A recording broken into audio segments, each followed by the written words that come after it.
through on the microphone on the horrid webcam. Oh, wow. Do need to move D-Lip back over here. Yeah, double check everything now. Like, just in case, you never know. Uh-huh. Okay, it's showing up there. You know what? I'm going to just disable that microphone too, just in case. Yes, agreed. We don't want that I don't problem want again. any of that. I want it all coming through codec. Exactly. Uh-huh. And now I actually need to bring D-Lit up because I hadn't done that yet. Move you over there.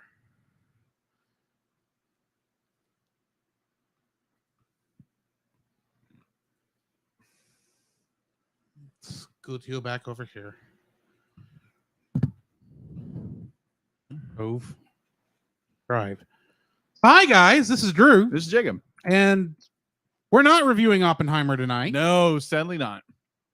We'll be doing that next week. Yes. Of course, that being said, we are... My mistake. Someone forgot to tell me. Yeah, I forgot to warn someone ahead of time. He did warn me about the Oppenheimer thing. Yes, I did. Forgot to warn me about this movie because I didn't think about it. Because all of a sudden I'm sitting there watching. Isn't that interesting? And it pops up all the time in this movie. Not all the time. Not all the time. I mean, like it has its moments. But with this film particularly, I enjoyed it when I watched it. We'll go ahead and tell you right now. Don't let your kids watch this movie. No, absolutely not. Do not let your kiddos watch this at all. It's beautifully animated, but don't let your kids watch. Yeah, it was animated by Madhouse. Remember? Yeah, I think it was Madhouse. It was Madhouse. They animated it, or the studio made it, and it was like, oh my gosh, amazingly beautiful film. But I think my eye line's off a little bit off. Yeah, I think you're at an angle, so yeah, and that's just so that and I'm now seeing you in my shot. Yes. There we go. That's a little better. Can't do nothing about the keyblade back there, but no, we got two keyblades. Well, it works until I just do this. Snarf! I'm kidding. You can see that coming. I know. I was playing it up. Come on. Oh, Jiminy Crickets. Now, I do spook very easily. I've been known for spooking very easily. I know. So, audio. I have watched you get spooked. Yes. I have spooked you unintentionally. Yes.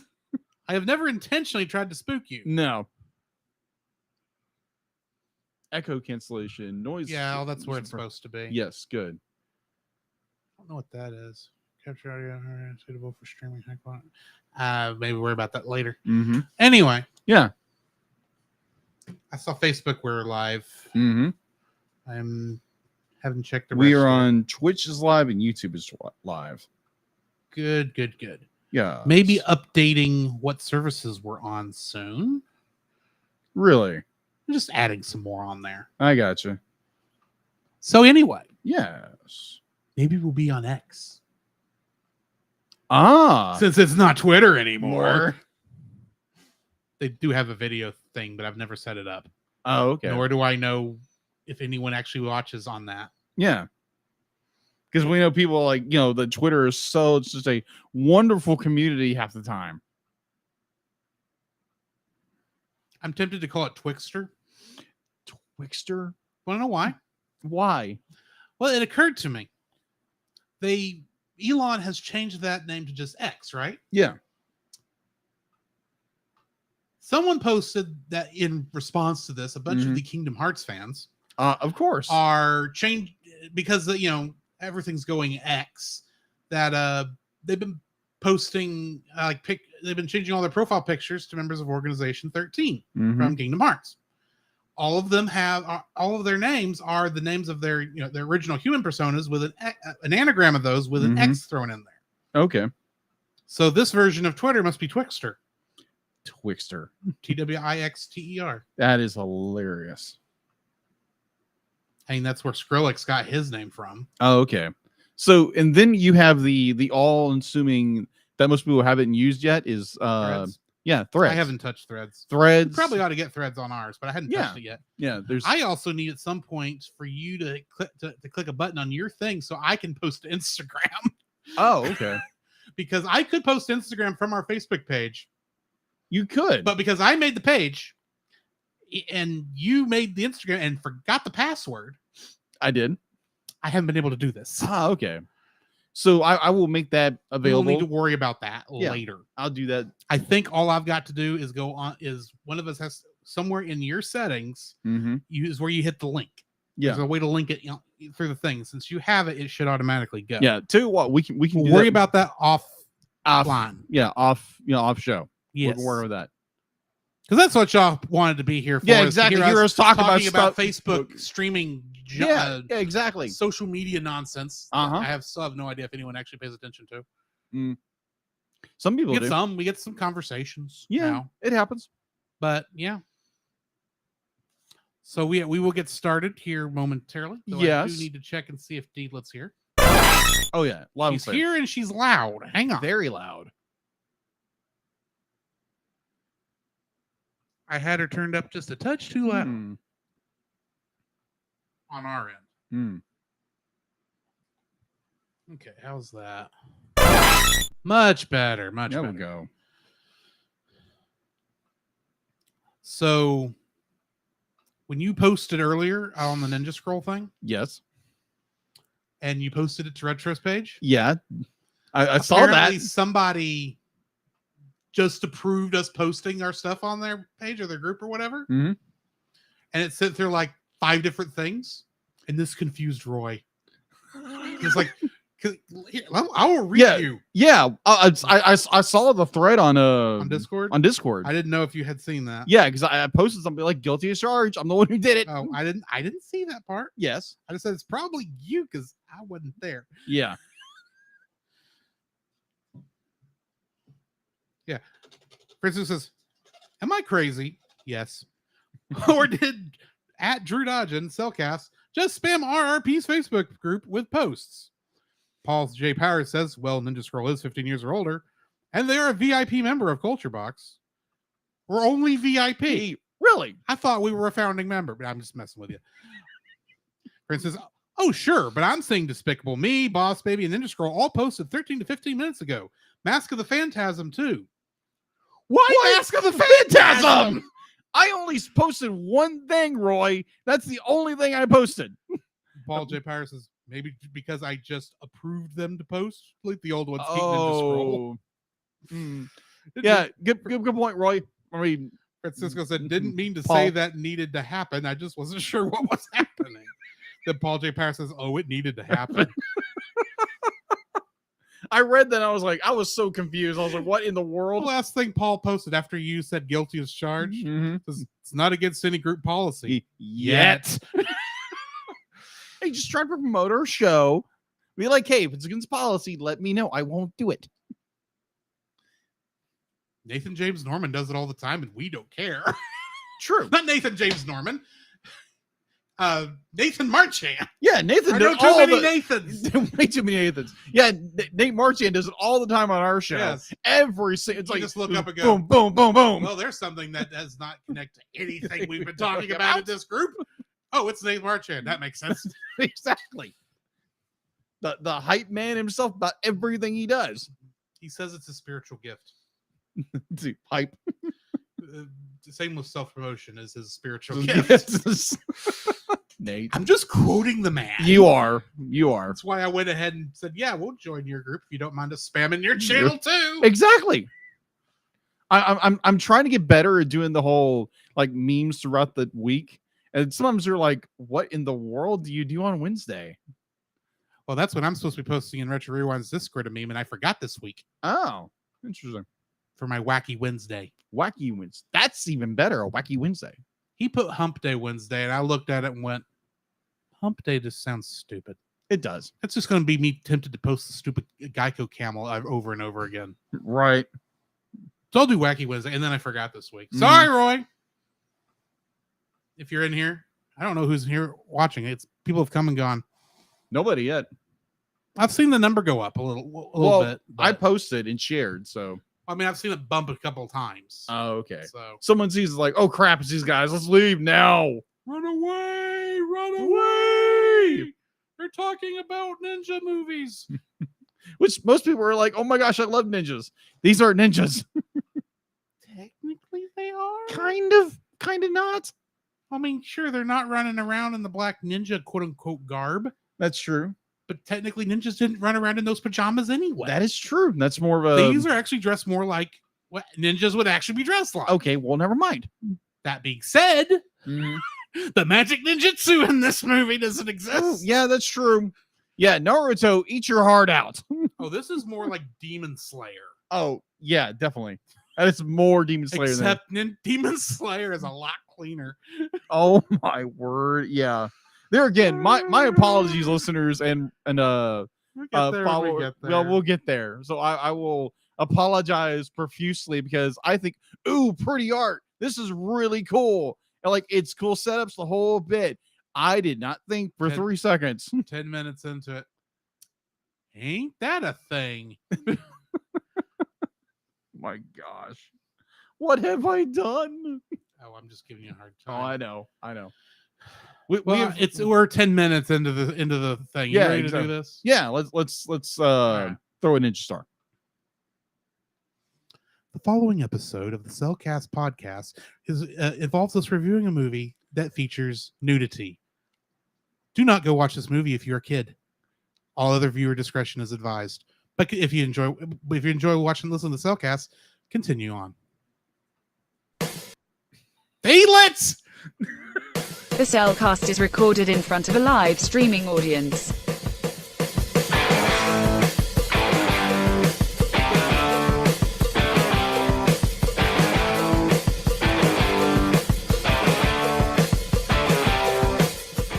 Hello and welcome to another episode of the Cellcast. Joining me today is a man who's feeling a little sick to his stomach. Oh. Hang on. The Cellcast is recorded in front of a live streaming audience.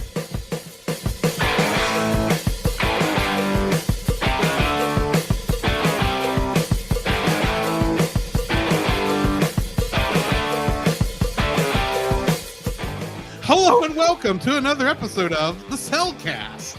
Joining me today is a man who's feeling a little sick to his stomach. Welcome, Jacob. That's why you shouldn't play with ninja stars. Yeah, exactly. Oh my gosh. Oh, the less time I eat that soup, the better. Blech. Which is strange because you don't like soup. No, I don't. I don't know why I was convinced to be like they were very convincing, and it sounded really good, and so I was like, why not? I'll try something. Even stranger that it had broccoli in it. And you ate it. Oh, yeah, I know. Were you convinced that 2 negatives could make a positive? I think so. 2 rights don't make a wrong, but 3 lefts do. That's true. Why? Thank you. Let me introduce our co-host, a man who, in the bumper, only brought up that there's nudity in discretion is advised. Welcome, Drew. That's really the best joke you can come up with? No, I want to bring it up. Oh, Jiminy Cricket's on a pogo stick. Yeah, we're reviewing a movie that somebody forgot to tell me This dude had some stuff in it I would have loved to have known about ahead of time so I could have, been prepared. Except I'm just sitting there watching what is essentially a scene I wasn't expecting to see. Right. And then it got worse. Yeah. It's like, Jacob, I know you saw Oppenheimer this week. Yes. Why? You warned me about that. You forgot another thing to warn me about. My apologies. Because there again, be like, I watched this movie and it's like, oh my gosh, beautiful animation, great action shots, the whole bit. I remember all these other stuff in this film. I just don't think about it. You didn't remember her jutsu. Oh. And the other That's what they jutsu. call it. Yes, the other jutsu. We'll get to that in a second. Snakes. Why has it got to be snakes? Indeed. I'm just I was sitting there watching, and we'll get into the thing in a second. Yeah. But I have to point out, I'm watching. We're seeing this woman for the first time with these snakes tattooed all over her body. Right. And the first thing that comes to my mind is, you have a lot of pain tolerance, lady, because that many needles having gone all over your entire body, including the parts where the sun don't shine. Youch. That's a life choice. Yes, agreed. And not one I approve of. No, oh my gosh. gosh. You're a villain, so that's fine. Yeah, that's Let's true. just go ahead and villains to be jump villains into the rest of this before we get too crazy. Like we don't get crazy anyway. Certified fresh and spoiler free. This was my first viewing of this film. And again, my apologies. And fun fact, this film is out of print right now. Really? Yes, I looked it up. If you want to purchase this film on DVD or Blu-ray now, yeah, it's $100. Wow. Okay. From what I saw, and it's not streaming anywhere. I purchased this on Amazon a couple of years ago when it finally came out on the Blu-ray version. When I say $100, it may have been closer to 45 or 50. Yeah, I purchased this for like $20. Yeah, for the steelbook, but it's that rare now. Yeah, this is not a steelbook though. Yeah. So I perused the Internet Archive and watched it that way. Ah, okay. For a 1993 anime, this is actually animated very well. Yes, fair. I was actually surprised to learn this actually has a series based on it too. Mm-hmm. That came out in 2000. Not because it was badly done, but it's just because I felt the story could not be expanded from what we saw in this film. Not really. It's not a bad movie. It's not. It's animated beautifully. The story is okay. Studio Madhouse. Oh yeah, Studio Madhouse is always good. Mm-hmm. But it's just an okay film. Okay. Animated well. Stories, I got you. a lot of good action. Fair. I can understand what I saw when I was looking through the trivia about how it was received both here and in Japan. Fair. What are your thoughts? Okay, so I've watched this movie probably several times now. And you didn't remember that scene. I didn't remember the scene. Again, my apologies, my friend. Oh, dude, I don't care now. So, I just thought it was funny. It's like, oh, I've watched this movie 5 or 6 times. And you forgot that scene? Did you happen to all 5 viewings that you were drawing something and was distracted from the screen at the same moment every time? That's a coincidence. maybe. Okay, so my history with this film is interesting. So I remember at a very young age watching this on television. I think it was on the Sci-Fi Network. It was on Sci-Fi. It was on Sci-Fi. Now, granted, it was edited. It was an edited Sci-Fi version of this. So I saw it and it was like, oh my gosh, amazing animation. It's ninjas, which at that point was okay. It's cool. Well, it's it was ninjas. late 90s, early 2000s. Yeah. Probably when you saw it. Ninjas were the cool thing. Exactly. So I watched it once, and then I went to I believe it was Compalooza in Houston, Texas, which is a comic convention. Huge, massive convention. I've gone probably 3 times. Mm-hmm. So we're walking around the show floor, and they've got this massive booth for Sentai Filmworks, and they have all their films out, including Ninja Scroll. And I'm like, ooh, I really want them. I didn't have the cash on me in time, and I didn't want to go and just, oh, let me pull up my credit card and let me buy this film. No, I want to be a responsible adult. So, Because that's fun. oh yeah, it's fun. Oh yeah, you know, paying bills and that kind of stuff. But so eventually, this puppy came out. I don't remember when, but it came out a couple 1998 is No, when the Blu-ray. came out. Oh, the Blu-ray. The That I Blu-ray. don't know. Blu-ray. I'll get that info and stuff later. But that came out, and I bought it, and I was like, "Ooh, I remember this film. I really enjoyed it." And then I watched it, and I'm like, "Oh, this is a lot different than I remember. It's still good." And then I watched it over and over again, and now some of my Christian brothers and sisters are like, "Wait a minute, you watched this over and over again?" It's like, "Yes, I did." So It happens. It happens because one, I love art. I'm an art nerd. I love art.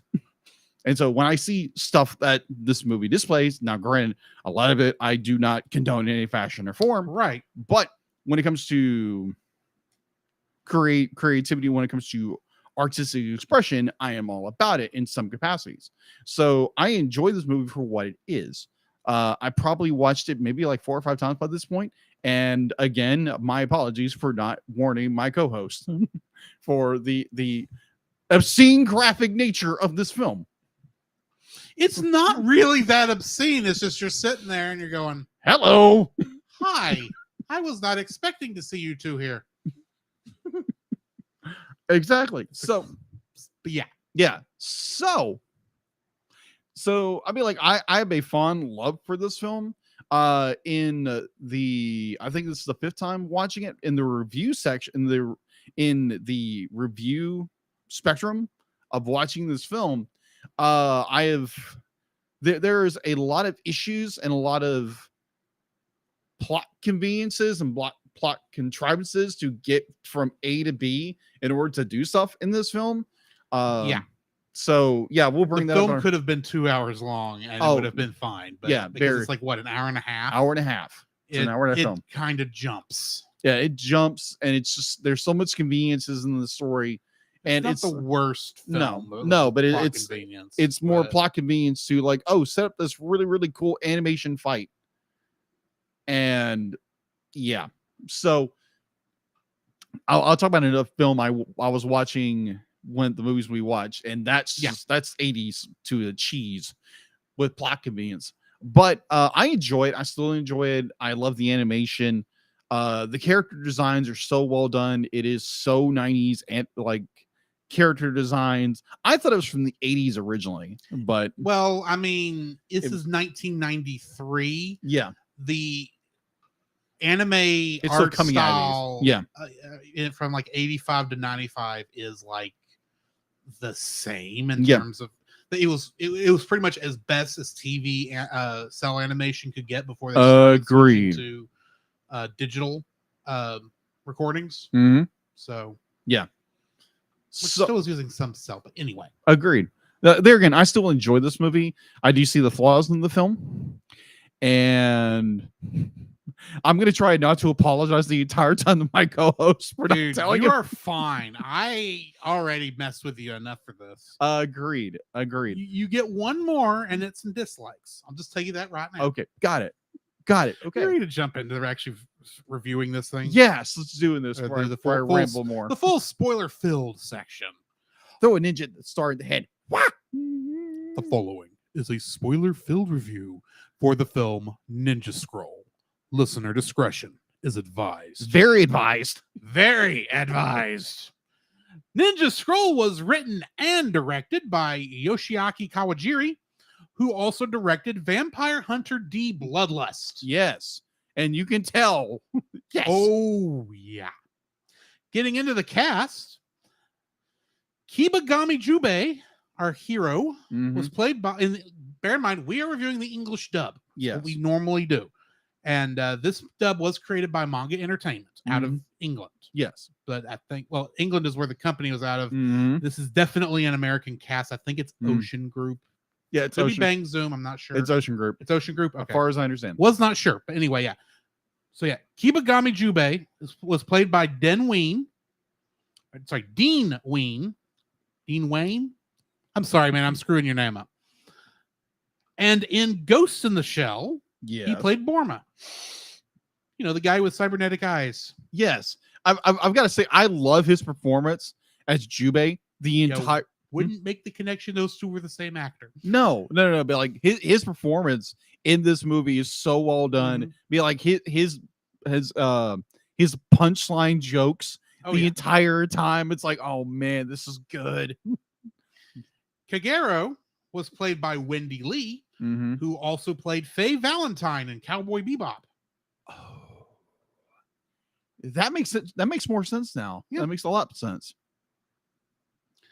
Daokon, you know, the old man, Yeah.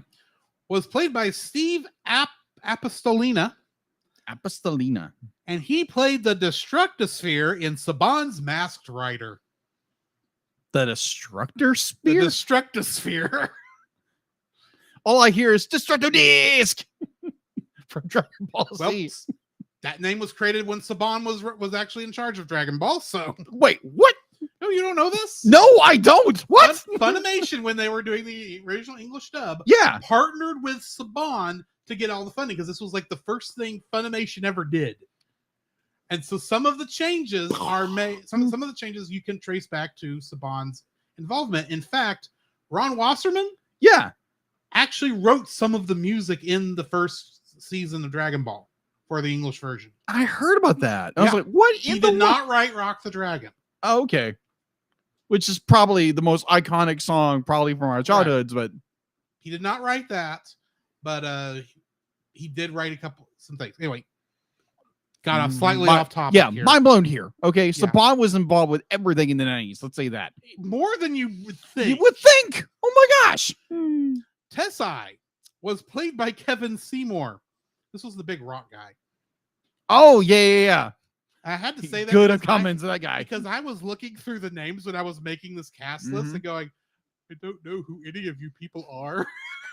Because I don't remember anybody saying anyone's names except for Jubei, Kagero, and Dakan and Gemma. It's the only names I remembered from this. So I had to look up who people were. Sorry. Tessai being played by Kevin Seymour. In the manga dub of Lupin III, Castle of Cagliostro, Lupin the Third. he played Inspector Zenigata. Really? Yeah. Okay. Mushizo. Don't ask me who he was. I just know he's one of the main demons they fight. Or what do they call him? The not the Devil Syndicate. The Seven Devils of Hell or something like that. They work for the Dark Shogunate. That's Yeah, all the I Dark know. Shogunate. That's it. Mushizo was played by Milton Jamin. And in Street Fighter II, the animated movie, he played a character named Seno. Oh my gosh. I love that movie. Love it. Zakuro was played by Reva Spear. And in the video game Star Ocean Till the End of Time, she played Elena. What? I know you don't know what that is, but it was the only thing I saw. It's like, oh, I know what that is. What is that? It's a video game that's actually a sci-fi RPG. That, spoiler alert, by the end of it goes completely meta and reveals that it's all taking place inside a video game. Good to know. It's actually the end of the franchise, even though they made games after it. So they all take place before that game. It's weird. I agree. Weird. Utsu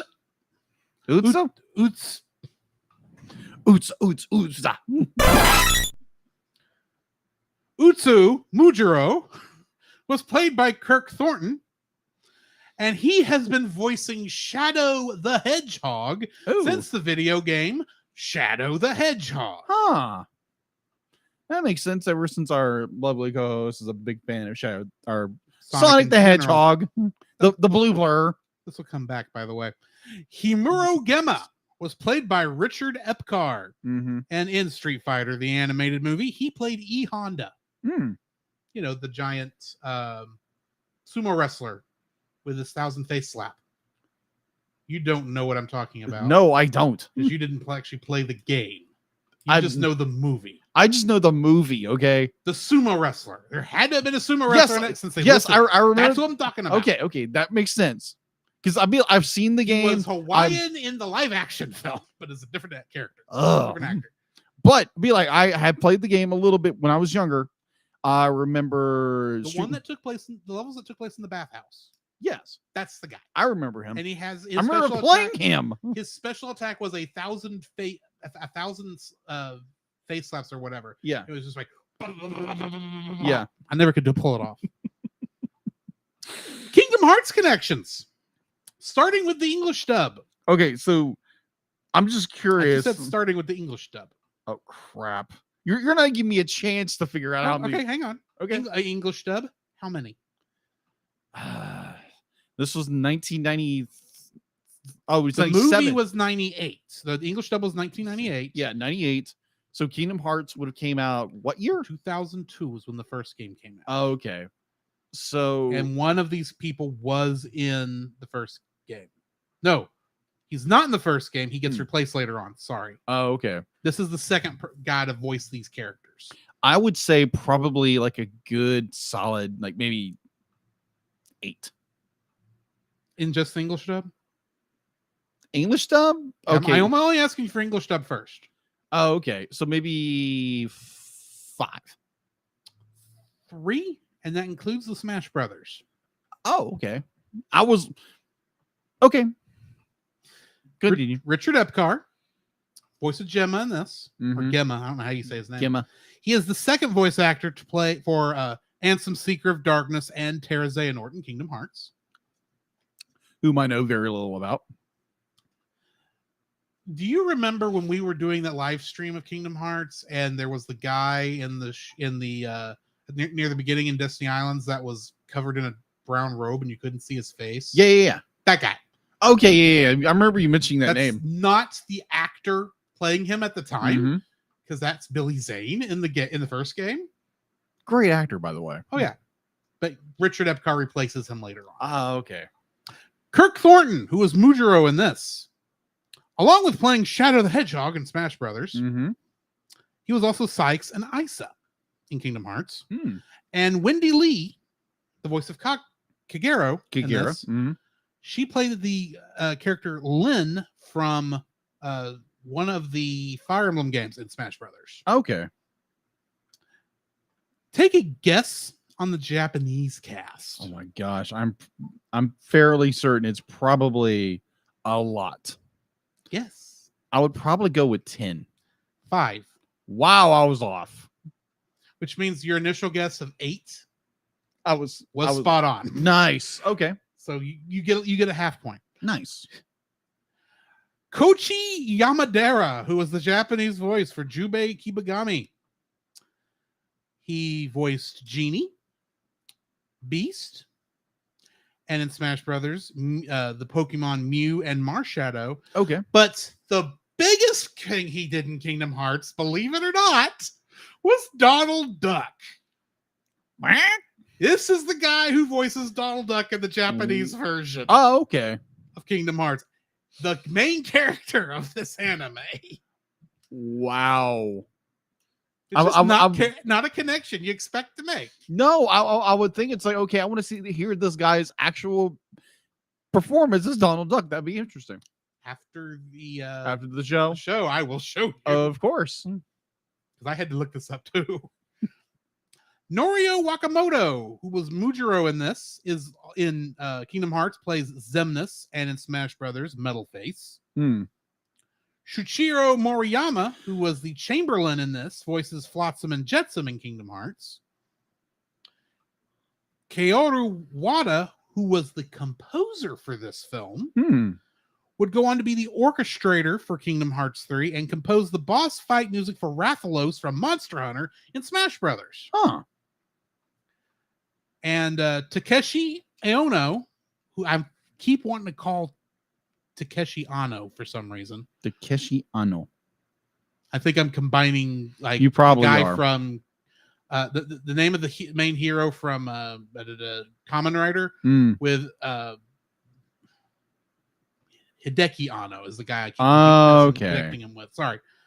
But he played Daokon in this movie, in the Japanese version, and he would go and voice Roy Campbell in Smash Brothers. Really? Do you know who Roy Campbell is? No clue. Do you know about Metal Gear Solid? Yes. Okay.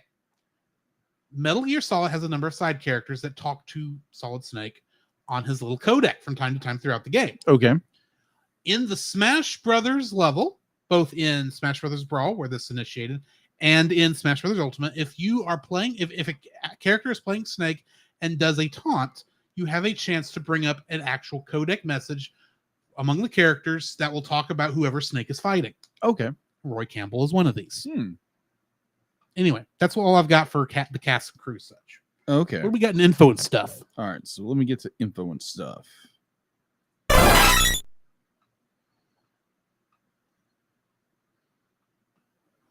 All right, so info and stuff. It has an IMDb of 7.8 out of 10. You can't watch it anywhere legally currently, unless it's debatable how legal Internet Archive is. Yeah. Like, well, he's got a point there. Unless you have one of these bad boys, a DVD, maybe even a VHS of this thing, be like, this is probably the only way you can watch it. Now you can go watch the series, but it's not the same. Yeah, way. it's on Sentai Filmworks. Yeah, it's on Sentai Filmworks. High Dive is a Hi- service. Ah, okay. All right. Production. This was fun. JVC, Which would then become Pioneer, which would then become Geneon, which is owned by Universal. Okay. Good to know. Didn't know that. Did you follow any of what I just I said? did actually. Okay. Yeah, JVC, Mm-hmm. their animation department got bought by Pioneer. Mm-hmm. Pioneers sold it then to Geneon as a special thing, and then that got bought by Universal. Sold. Yeah. I tracked it. Which is weird how what's now Crunchyroll doesn't have it since they have every other Geneon release. That is But strange. whatever. Toho. Movica. Am I saying that right? Movica?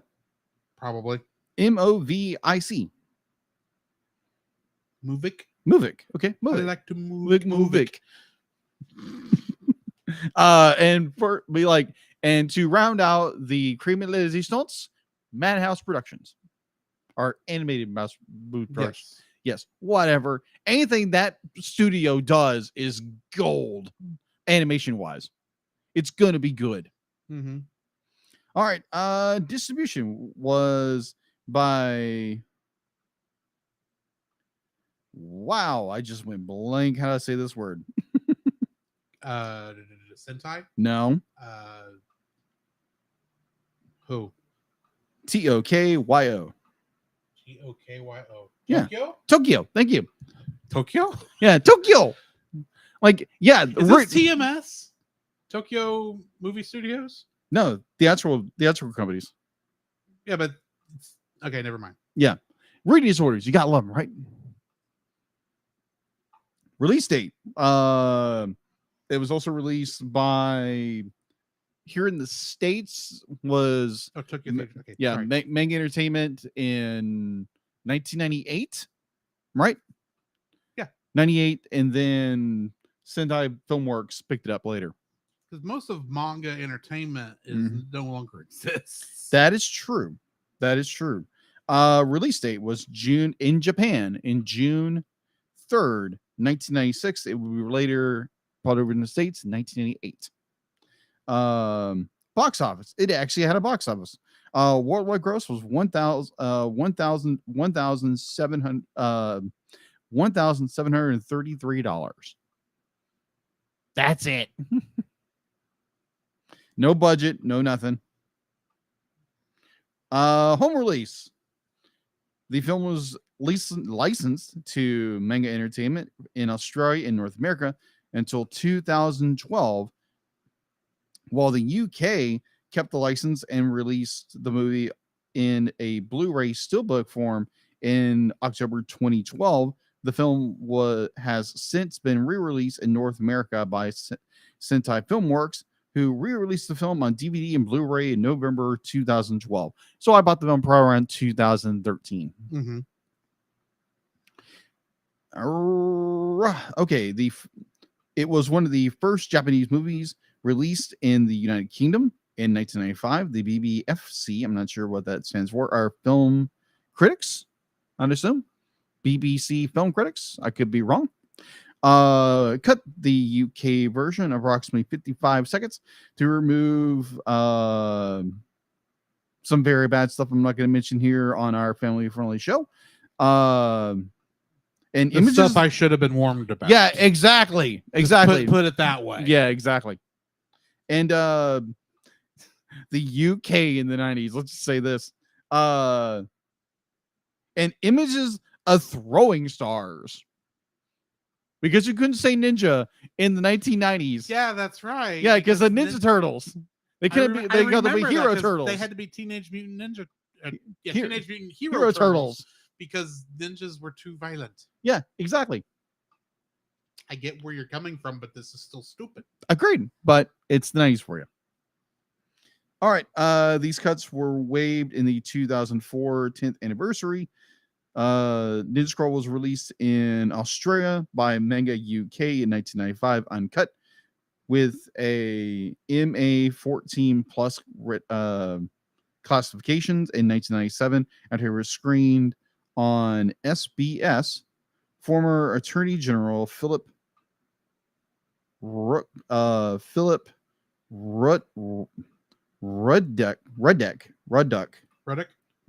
yeah, Ruddock. We'll go with that. Ruddock controversially applied the film, appealed the movie's original classification, and was successful to have the classification upgraded to R18 plus with no cuts.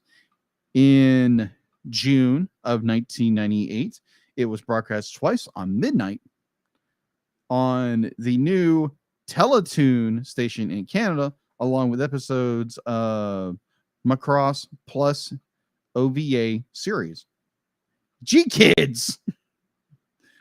Because G-Kids does not necessarily mean it's I know, for kids. I know that. I was just Otherwise, why would they have released Evangelion?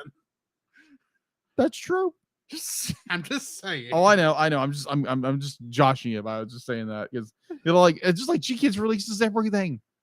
They're the artistic anime releaser. Agreed, and they're good at it. G-Kids later announced it would be distributed the film in North America with a theatrical release scheduled for April of 2018.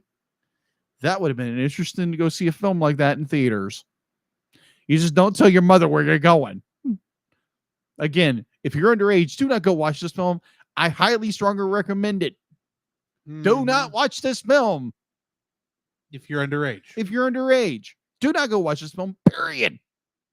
Now, I'm probably driving some kids to be like, oh, he said don't go watch the film. I'm going to go watch it. Please don't do that. Be like, from the SoCast, be like, we are not condoning young people to go watch this film at all. Just covering our bases here. Also, if you have some personal convictions about seeing such things, exactly, don't do it. Yeah, do not let us be the reason you sin. Exactly. We did not give you permission to sin. Yeah, no. All right, so let's see, where was I until I went on that tirade? In 2000, when Manga and Madman Entertainment released Ninja Scroll on DVD, Madman mistakenly Madman. Oh. Madman Entertainment. Madman that's right. Okay, I know mistakenly used the UK cut of the film instead of the used uncut Australian version. It was recalled in 2004 when Manga Entertainment released the 10th anniversary special edition of Ninja Scroll in Western countries, both in Australia and the UK, received Ninja Scroll uncut and remastered from a PAL VHS source. Oi, that does not sound like a good transfer. In Canada, the film was given a 18A rating, while it was released unrated in the United States. Go figure. The film was released on Blu-ray in Japan on May 23rd, 2012. Sequels. In a Japanese animated television series named Ninja Scroll, the series, and in Japan in 2003 and ran for 13 episodes. The series is a standalone sequel to the film. However, many references suggest that it was indeed a continuation. In the series, Jue gets caught in the middle of a battle between the Komite clan, I'm probably going to butcher this, and another clan. So yeah, more hijinks ensues with Jubei. Let me think. So yeah, there was a series that came out. I don't know if it actually got a English dub. This was 2002, I think, when the series came out. 2003. Okay, that was still when Sentai was, they either were still technically ADV, or they had just transitioned and they still had some money to produce dubs. Okay. So they weren't doing a whole lot of straight sub stuff. So it may have one. I didn't look at this. Right. So I will do so while you are continuing. yes. So apparently there was a sequel that got canceled. So in August of 2018, Madhouse Animation announced that an official sequel was in the works with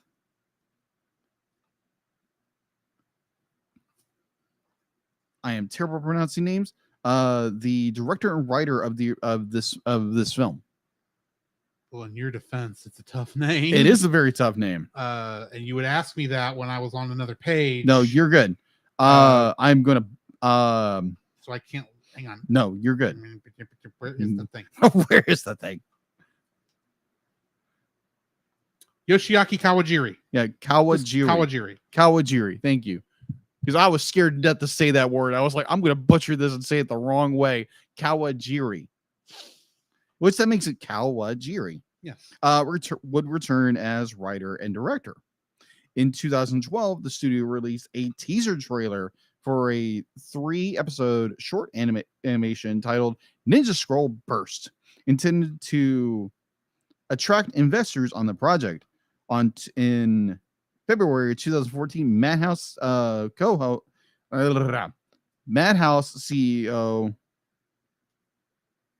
Okadaya, probably saying that wrong, my apologies, Okadaya, confirmed that the director had finished the script, tentatively called Ninja Scroll Kokoko. Well, I mean, the literal name for the show in Japanese is Jubei's Wind Ninja Chronicles Dragonstone Story. True. Because the actual name of the movie in Japan translates to Jubei's Ninja Chronicles. Yes. All right. And the production would move ahead as soon as the financing had been required.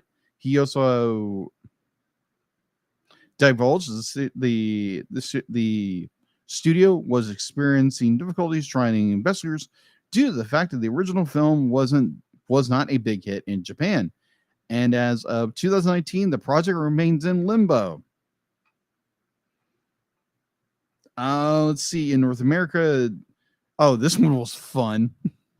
All right. So in North America, Ninja Resurrection, the original movie animation, was marketed as a sequel to Ninja Scroll, but it was actually based on an unrelated story created by a different animation studio. It was only similar as the lead character was given the name Juby, which I've seen. I mean, I think it's all in the Nostalgia Critic. Actually, no, it wasn't that. Ninja Resurrection or Ninja Assassin? Ninja Resurrection. Okay, never mind. Yeah. I was just sitting there going, did you steal one of my trivia? No, you didn't. No, I didn't. You didn't. Fair enough. Yeah. There again, we do not cross-pollinate with trying to figure out what we're going to do, or we just do it. We do it independently. This is 9/10 of the fun. Agreed. Let me think. So yeah, these two films are not connected because I can't remember. Oh crap, what's his name? He's a anime reviewer on YouTube. I am forgetting. That narrows it down. Oh, I know he's fairly large, and I think he moved to France recently. But you have not helped me any. No, I haven't. But moving forward. All right, so yes, there's no connection between Ninja Scroll and Ninja Resurrection. Because if you've seen Ninja Resurrection, it's a piece of crap. Nah, tell us how you really think, Jacob. It's not a good film. I've seen most.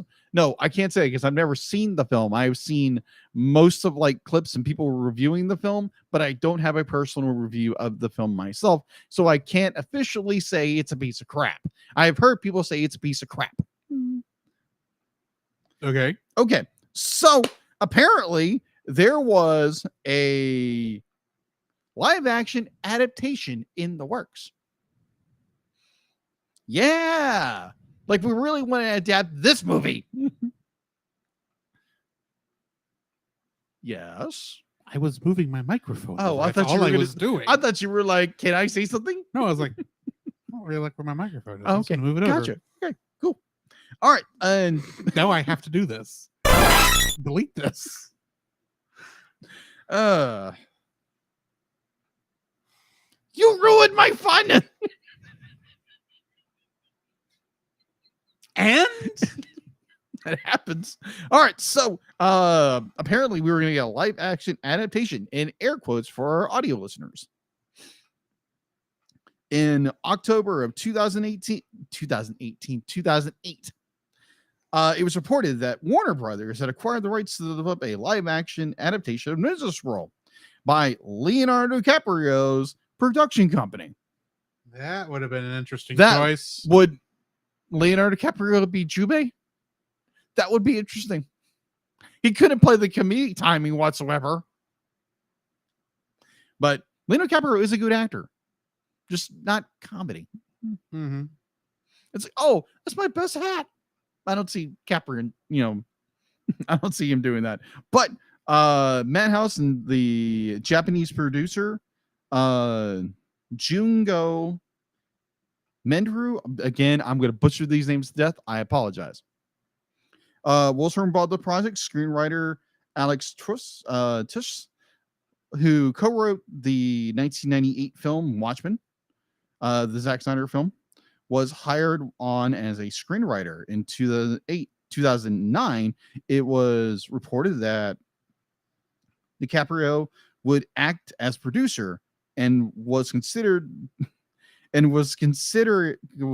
casting the Japanese boy band ASMP as the lead roles.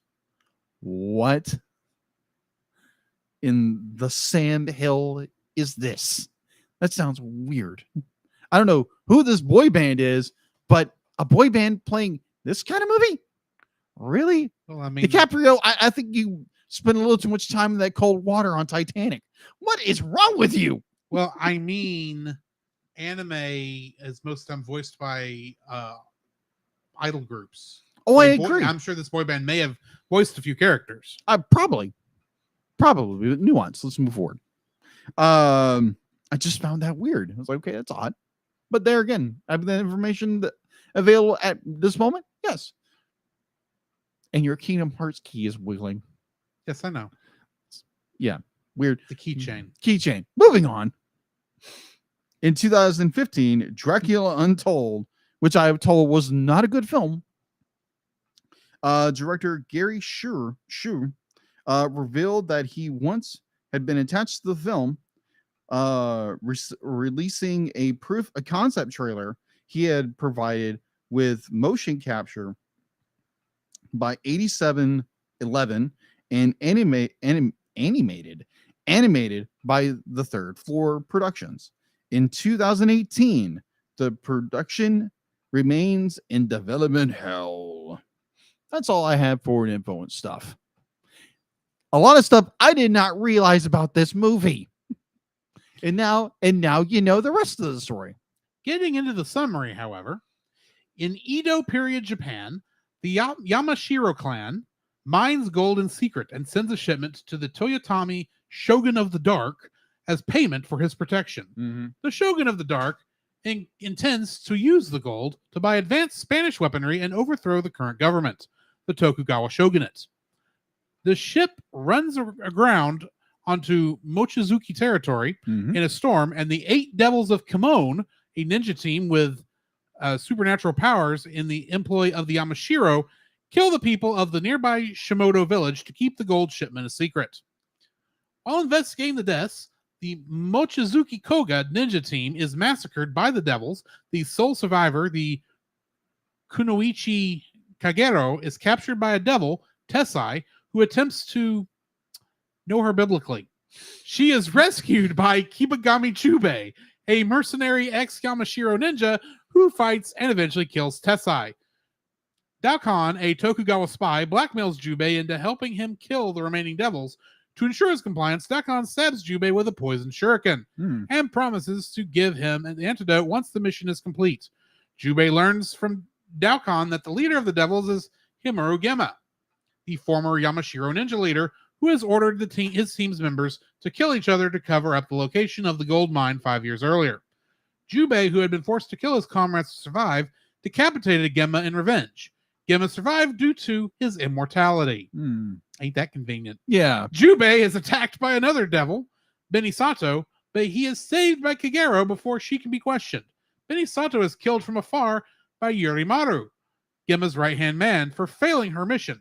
Kagero agrees to work alongside Jubei and Daikon, who informs Jubei that her body is infused with such deadly toxins that anyone who kisses or sleeps with her dies, which is why Jubei could kill Tessai. Or even touch her skin. The trio arrive in Shimoda, where they discover that the villagers died due to their water supply being poisoned, making it appear they were killed by a plague. Jubei and Kagero fend off attacks from 3 of the devils, Mushizo, Zakuro, and Utsumujuro. Jubei succeeds in killing Mushizo and Utsu. After finding the beached ship, Kagero deduces that the gold has been taken to Kamishima Harbor, which is to be transported to the Shogun of the Dark in another ship. Jubei, Kagero, and Daikon arrive at Kashima, which has been evacuated due to the townspeople's fear of the plague.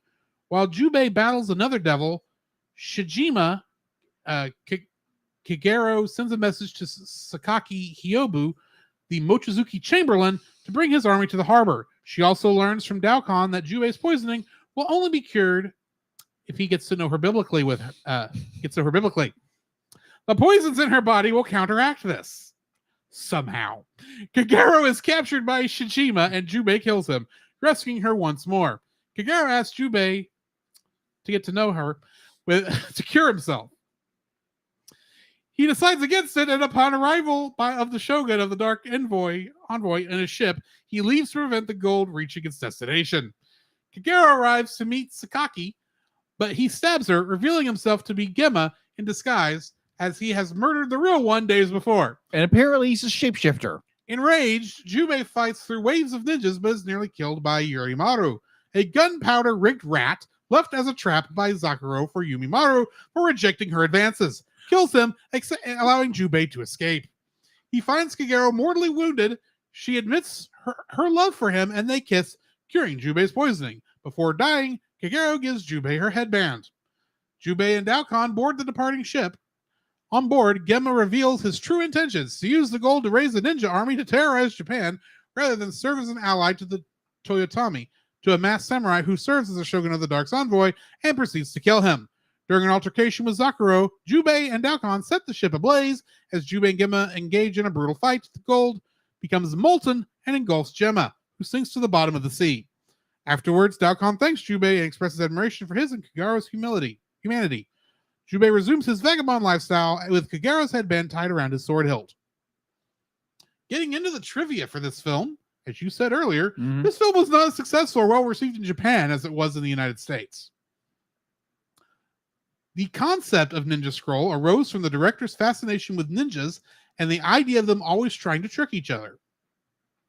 This film is a tribute to the works of Japanese author Futaro Yamada, who throughout the 60s wrote many historical novels about ninjas. Director James McTeague cited this film as one of the influences behind the film Ninja Assassin in 2009. Makes sense. Kagero wears the exact same purple headdress costume that Meiko Kaji wore in the film Lady Snowblood from 1973. Okay.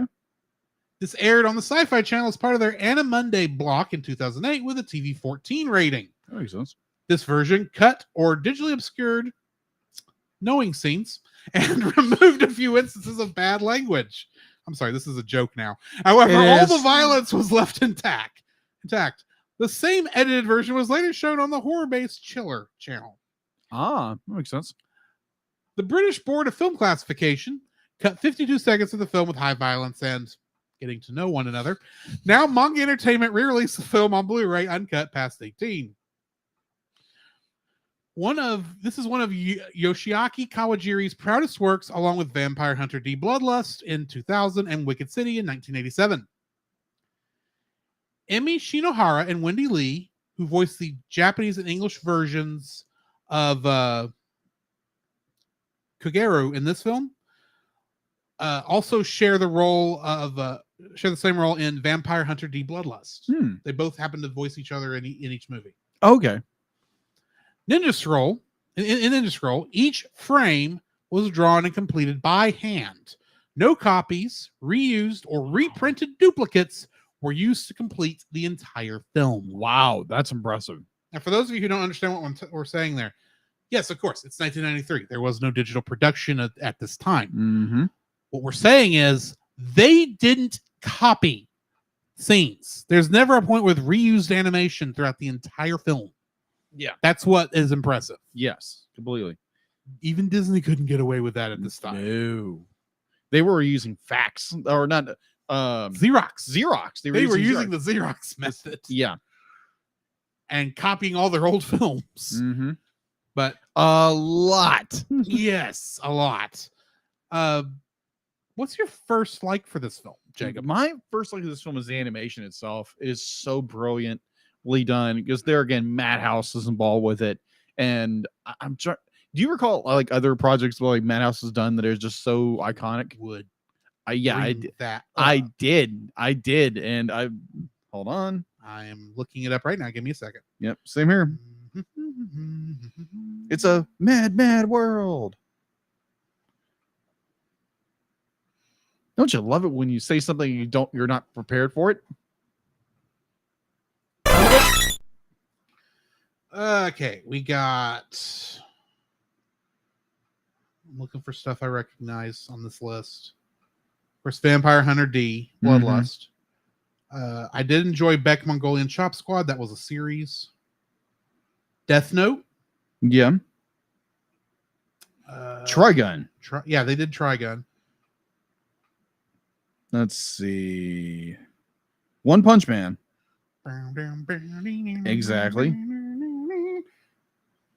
They did Beyblade?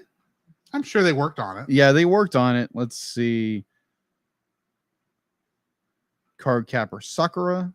Sakura. Lensman. Perfect Blue. Mm-hmm. They were one of the studios on Batman Gotham Knight. Okay, that makes sense. Trigun Badlands Rumble. Mm-hmm. This is the only things that are jumping out at me. They usually are a good studio. They I are. don't always enjoy their. I don't always enjoy their stories. I'll put it that way. Fair. Oh, they directed. They worked on Supernatural, the anime series. Supernatural, the animated series. Anime series. Anime. There's an anime series from 2011. I've got to discover this. This is interesting. It looks like it's an OVA. Oh, okay, that makes sense. It's called that because that's just how they would have released it over here. But okay, essentially, it's like 2 or 3 episodes, probably. Okay, so going back to my number one, the animation is done very well by studio Madhouse Studios. Done incredible. Like, oh my gosh, be like the fact be like you can pick. We were bold enough to pick this thing up and watch it. Be like there again, like Drew said in his trivia, that this film be like it doesn't use copies. It's straight animation. There's no duplication or nothing. It is just straight up artistic masterpiece animation work at its finest in an anime movie. For some reason, I want to say anime, but it's an anime. Be very careful how you say that. Yes, I know, because some people will lose their stool over it.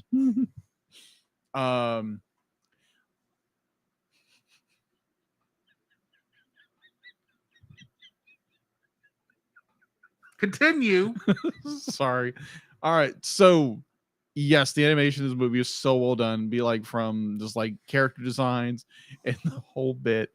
It is a wonderful animation masterpiece to behold. There again, be of right age watching it. And if you are convicted by those things, do not watch it, because we do not condone people falling into sin. Yes. Because we recommended something. We do not recommend it if you have a sin problem with this. So don't watch it if you have that problem. We're going to start sounding like a broken record if we're not careful. But... Exactly. So let's try not to. Yes. So, Yes, animation, brilliant. I love the animation in this movie. So well done. What's your number one? I'm gonna have to jump on that too because the animation is good in this. The fact that it's all cell animation, Mhm. no copies. Yeah. Even where I have like issues with some of the choices in the film, it's actually done very well. There's not a point in here where it's badly drawn. Exactly. Yeah, the animation. Yeah. What's your second like? Sorry. My second like Jubei. Jubei as a character is just freaking awesome. He is this vagabond of a ninja. To me, he seems more like a Ronin, who's a Technically, he'd actually have to be a samurai first before he could be a Ronin. that is And true. he does not fight like a samurai, That is true. Okay. or he doesn't look like he's ever been a samurai. I'll put it Okay. that way. I gotcha. He's a wandering vagabond. Samurai is basically like a Japanese lord. Yeah, agreed. It just kind of reminded me of that, the guy wandering around with no master. But no, he's his own dude. He apparently he takes jobs for a very low amount and does them very well. And apparently people know him very well. And it's like, oh, you're Jubei. And his wit, his quippy little comebacks, his point where his hack. I'm not going to describe the scene because I'm not going to, but there's a point where Jubei his big hat. What do you call those hats? You know that? Okay, never mind. No, I don't. Okay, well, never mind. It's just the Japanese hat. Yeah, It's a straw hat. big straw hat gets split down the middle, and it was like, oh, my favorite hat. And it was like just like the little funny lines he's given. Like he's a serious character, but he's funny about it, and which I find that very compelling as a character. Yes, he is a very serious character. He is a deadly assassin. He is a deadly ninja with everything he does, but he has a sense of humor. And I love that. I love that they kind of that's weaved into his character. And it's so well done. Apparently, that type of hat is called an amigasa. Amigasa. Okay. So yeah, his amigasa gets split, and he's like, "Oh, my hat," with this kind of this like sense of I lost my best hat, but at the same time, kind of this humorous undertone with the English voice actor who I'm not going to ask you to pull his name up, but his performance as Jubei is amazing because they're going to be like, I don't understand Japanese, and sometimes with You mean the Koichi Yamadera, yes, the original voice actor? yes, Okay. yeah, just I don't know how his performance was, but I'm pretty sure it was probably around the same thing with this kind of quirky kind of thing. What he would like, he's standing in a corner, be like, "Hey, I'm looking for," and like, "Hey, you know where this is at with this really terrible scene going on?" And he's just sitting there, it's just like, "Oh, that's brilliant." But yeah, just the voice actors, and the character Jubei actually made me laugh in this very serious 90s action movie. So yeah, Jubei. My second like for this actually is going to be the action in Okay. the film. I know that kind of falls in with the animation, but I Agreed. thought it was very well choreographed Mm-hmm. throughout the film. Did get the pump. I have some issues with whether not gold melts that fast. It doesn't. I looked at it. It doesn't. But or just turns into like gold water basically in its Yeah. molten form. I don't think it works like that. I'll get into that in my dislikes. But the rest of the action throughout this I thought was done very well, and the fact that this movie does not hold its punches at all. Every action feels like a hit, if that makes sense. Yes, agreed. So yeah, the action in this film Okay. is So- my second like. Okay, so I'm gonna bounce off yours and Yeah, go what with is your third? the my third is the sword fights and action coordination with how I like how it's animated, how be like it there again, this is all like very artistic expression, how Mhm. things work, but how be like movement, kinetic energy, everything throughout this entire, all the action scenes are incredibly well choreographed and just brilliantly well done. And I enjoy that about this film is the choreography of the fight scenes and everything that's going on in this movie. It's like, wow, like someone actually took the time to choreograph everything in this movie because this movie is based around action and fight scenes and sword fights and lots of blood. So yeah, the choreography of the film is done very well. That is my number 3. My third like is actually going to be the writing of the English dub. Yes, Because this is a 1998 Americanization. Yes. Localization. This is not a time period in which localization is generally considered good. Mm-hmm. I mean, there's stuff that's being done around this time that even we've watched and enjoyed. Mm-hmm. But this is like, granted, it's I don't think this is like a top of the line translation, but the fact that the little jokes here and there actually carry. Yes, they do. They actually are still funny without really messing with the original version too much. Because that's the thing about comedy between cultures is what is funny in Japan may not necessarily be funny here just because of the puns. They don't translate well between languages and such, and it works here. And I appreciate that the comedy actually does work here. Yes. So, yeah, the writing of the English dub in this is my third like. What is your first dislike? My first dislike. Let me get into my dislikes because I wrote it down and then my pad went night. Contrived plot conveniences. Oh my word! It's like, okay, so you have like, again, brilliant choreograph, story, animation, the whole enchilada. Everything is so freaking convenient for all our characters. Be like, oh, they have to go do this. Oh, here's this easy. So it's straightforward. I mean, like, I wish they would have thought more into like actual plot of this movie, because there again, be like, this plot is about a quarter thick, because all this movie does is literally set up for action scene, and takes some character development here and there, splices that in. Let's do everything 90s in this film and make the entire story convenient for our characters to get through. So easy. Like, there's nothing hard. There's nothing be like, obviously they have to fight, but everything is so contrivously, the plot convenience is so uncanny.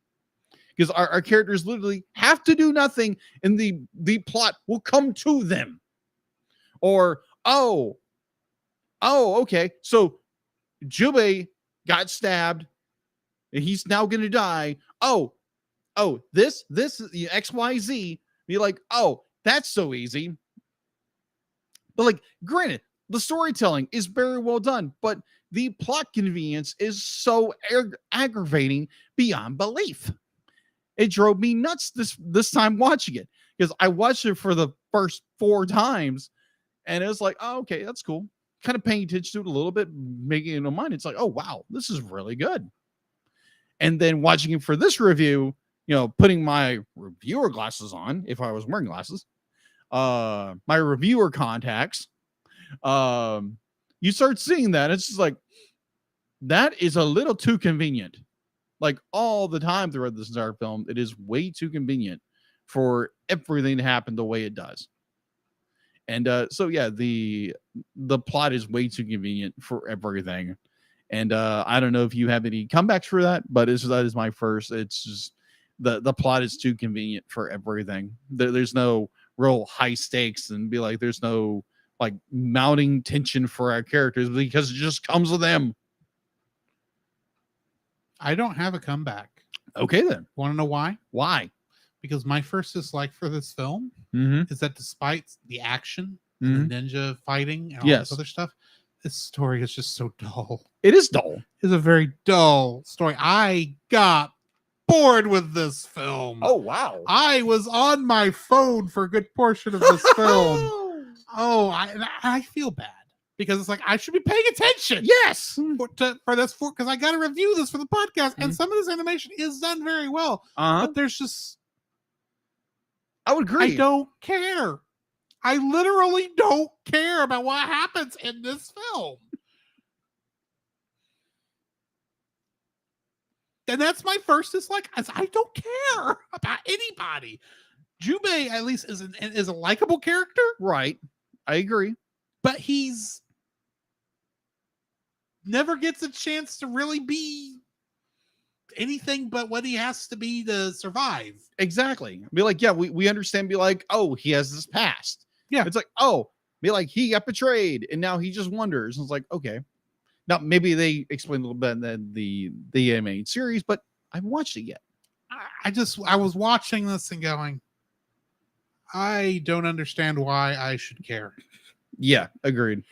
I mean, these fight scenes are good and all, but it really does feel like the plot is an excuse to go from fight scene to fight scene. Exactly. It's plot convenience. I don't care. I don't care. What's Agreed. your second dislike? My second dislike would be molten gold.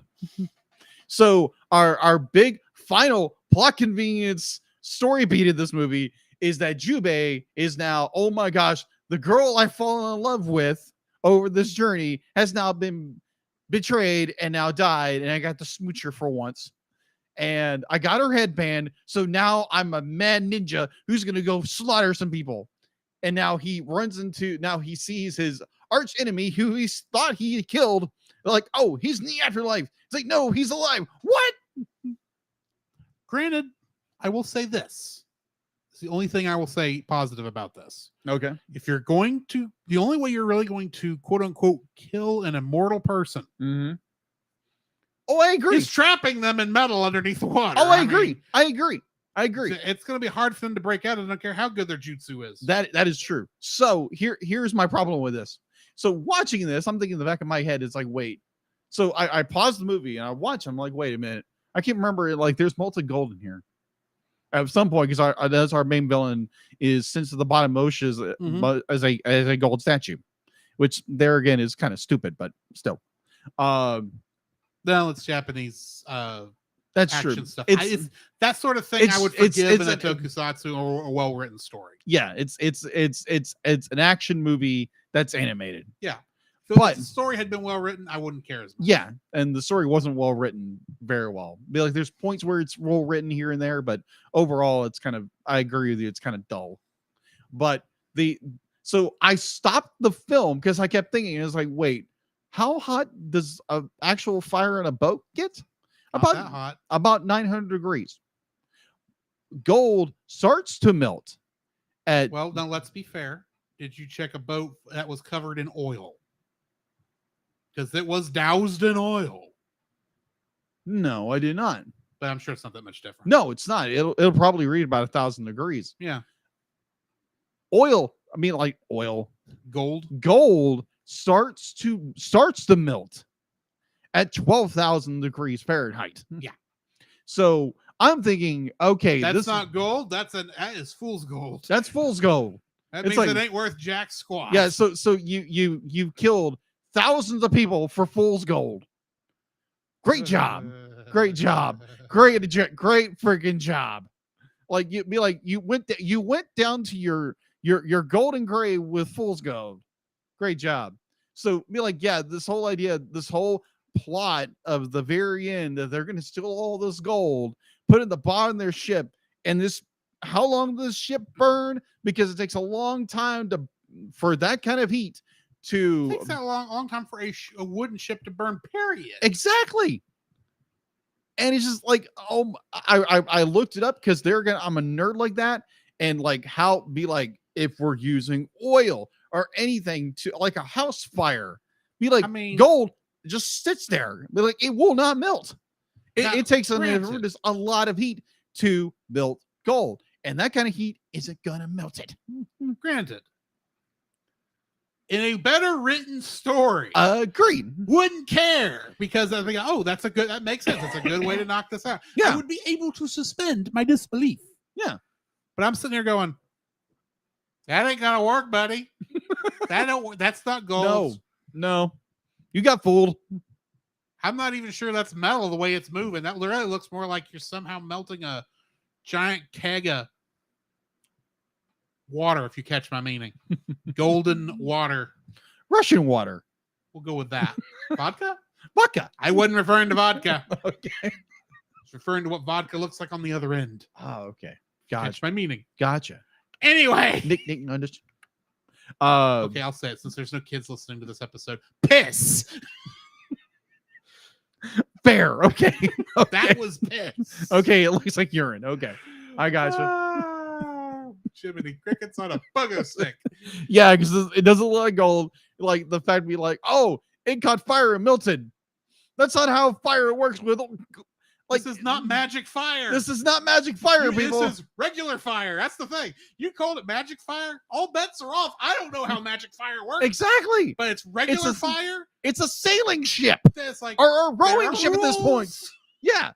Like at most, it's a sailing ship. It has sails on it. Or worse, it's a rowing ship. Now it's on a voyage to the bottom of the sea. Exactly. Well, no, it's not.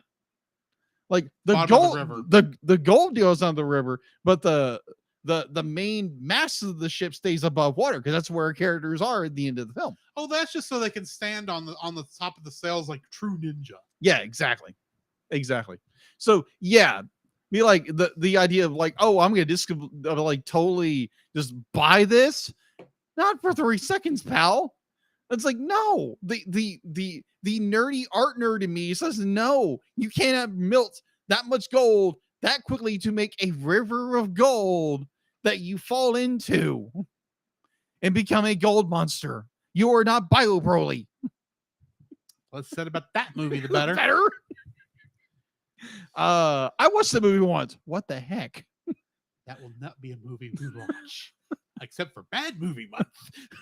One bad movie month, not this bad movie month.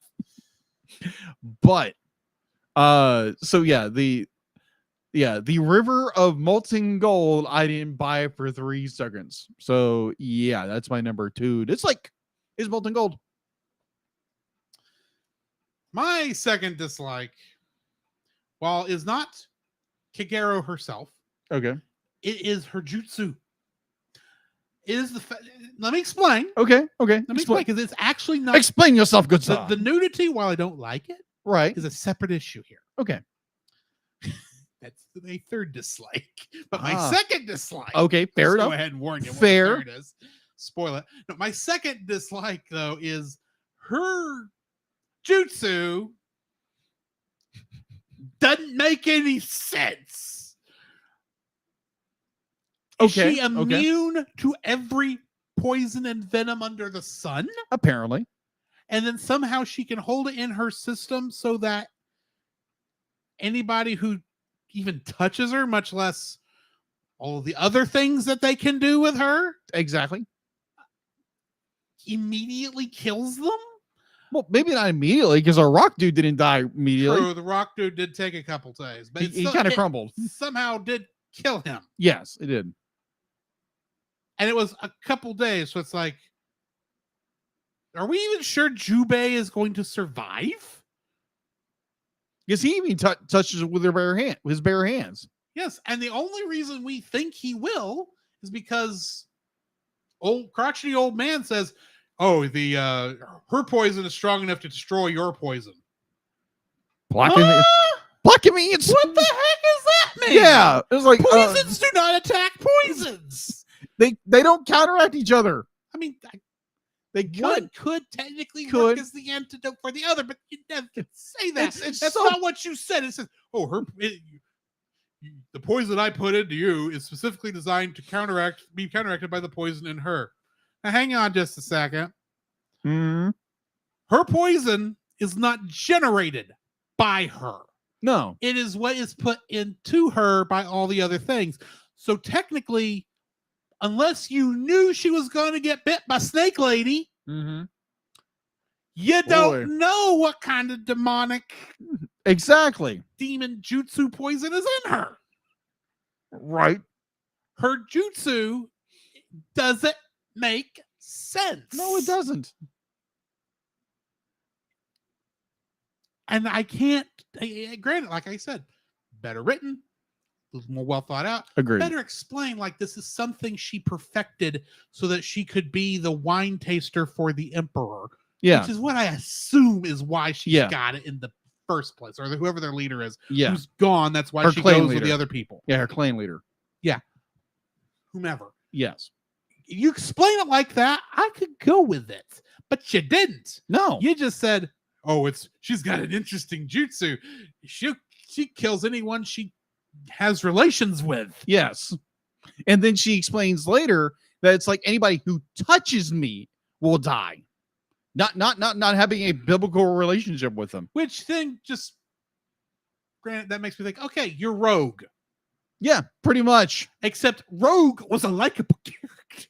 Yeah, that's true. I don't really hate Kagero as a character, No. but it's like, this is not a person I'd want to get to know. So Yeah. it's like, she's not a horrible person. It's just like, you know what? You do you, Buttercup. You do you. But her ninja power, her ninja magic. Yes. Because ninja magic is a thing in this. Mhm. Granted, they don't explain it, but you don't really shouldn't have to explain ninja magic. Yeah. But if you put your spotlight on a specific ninja magic like the story is required to do, Yeah. so that it makes sense, Mhm. you should know it top to bottom and work through everything. Granted, this may have been something that was lost in translation. Yeah. This may make more sense in Japanese. This may be a Japanese thing in their culture that I don't know. It's not explained very well over here. It's the one thing I think. It's the one thing I would blame more on the English dub, even though the English dub is very well written. Mhm. This is just one of those things where it's like it's not explained very well how this works, and maybe it wasn't explained very well how it worked in the original, because people would understand how this works. Even though he says it's a very strange jutsu, I'm just still looking at it and going, I don't follow how she can have all these, how no poison can affect her and she can store it up to give it to other people. A, and B, how this perfectly works as an antidote for Jubei. Yeah. None of that makes no sense. I don't even think Jubei was ever actually poisoned. We see him throw up blood every once in a while, but that could be coincidence. Yes. I'm half convinced that after the credits of this movie rolled and he's off in the sunset, he finally just kills over and dies. Because that makes more sense than anything else I saw. Yeah, because the only really explanation we give is that him and what is her name again? Kira? I think I'm saying that right. Yeah, Kira. They do kiss at the very end. So right. that would kind of the way it's described in the story, that if they even kiss her, be like it'll kill her. So it makes that assumption that be like that'll counteract the poison within him, but it makes no sense. But plot. Just explain it. Mm-hmm. Give me an excuse why the ninja magic works the way it does, because you don't. Anyway. Yeah. What is your third dislike? My third now, Grant, Dislike. I am going to throw a big warning up here for this one. I have a feeling our third dislike is the same. Yeah. I'm going to throw a warning up here. So if you are listening with young children, you might want to turn us off for a minute, because this one's going to be a little more graphic. We're going to be using worse terms than piss. Yes, exactly. So just be like, for the next segment, just turn it off, or, come back in later and listen to us later, because this one's a little more sensitive subjects and don't want to talk to this in front of little kids. So right now, make sure your little ones are at earshot. All right. Of course, in my opinion, you should have turned us off a long time ago if that was the case. Yes. So my third dislike. 3, 2, 1. All the freaking sexual assaults. Yeah. This be like, it's just like, what the hell? I understand, like, they're doing it because they want to be graphic, they want to do this and this and this, and I'd be like, oh my gosh, what? And granted, we complained, all three of us complained on the Dr. Strangelove episode, all the innuendo that was in there that we felt didn't add to the story. Yeah, that's true. Even though it it may not have hit exactly the same if it didn't Yeah. have that. Yeah. Beside the point. This is like, you could have done this a lot classier. Yeah, agreed. You could have explained. You could have. Hey, don't make that her jutsu. Just have her be poison ivy and kill people by touching them. That's just as cool. Yeah. And you don't have to show as much. Yeah, agreed. And like the point I want to get to, and there again, be like throwing that caution up there first, is the fact that like she is sexually assaulted by our first big main villain, and graphically, extremely graphically.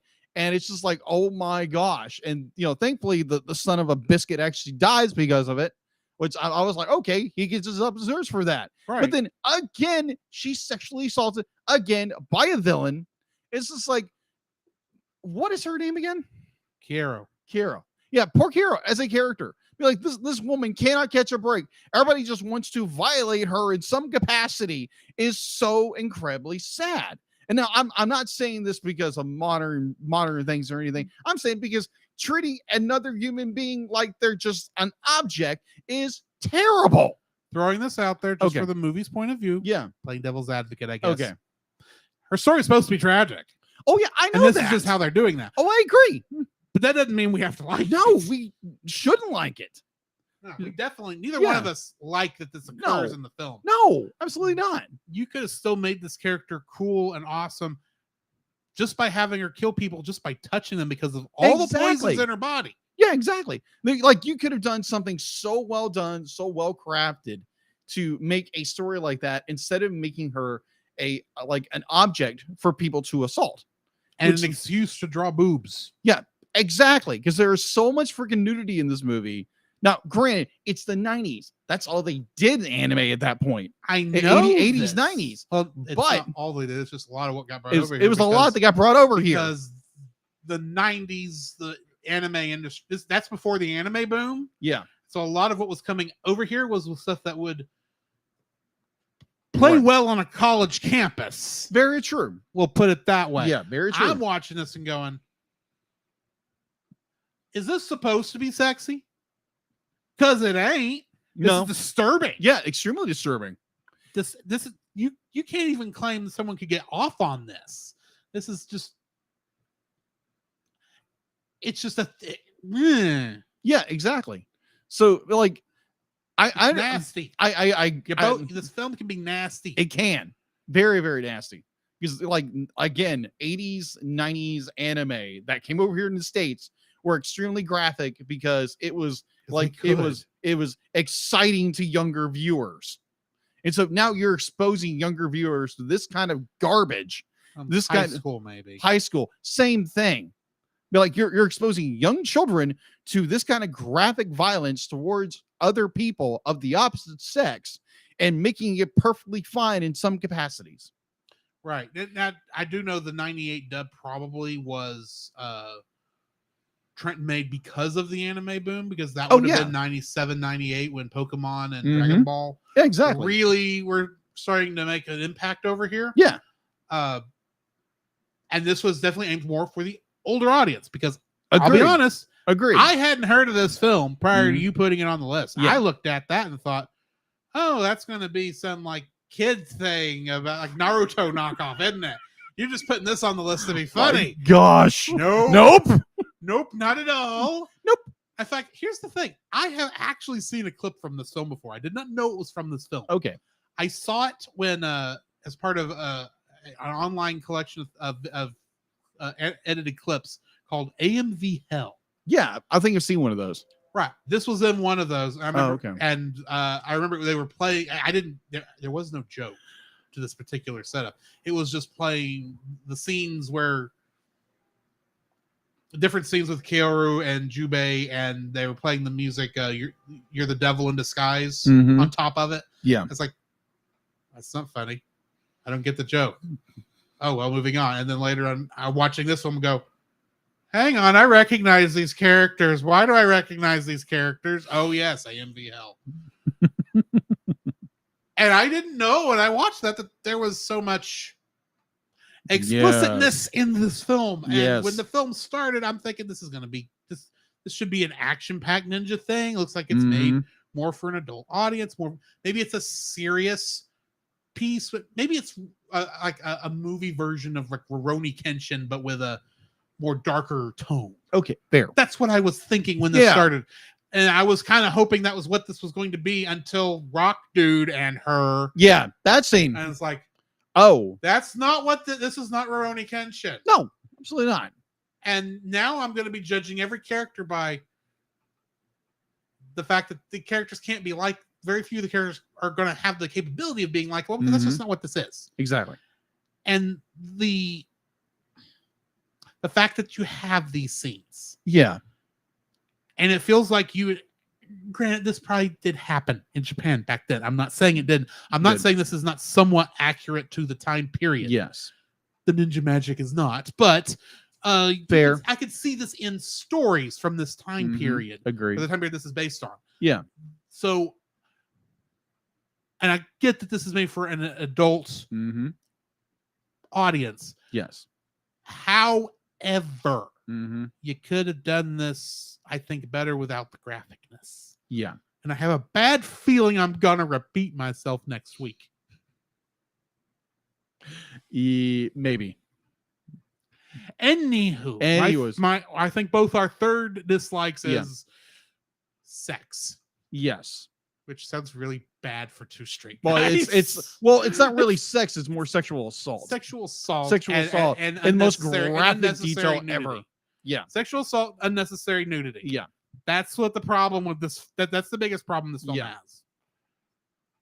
On that note, what are you rating this film? Oh my gosh. So you have all of these amazing like attributes this film has, from design to animation to all this other great stuff.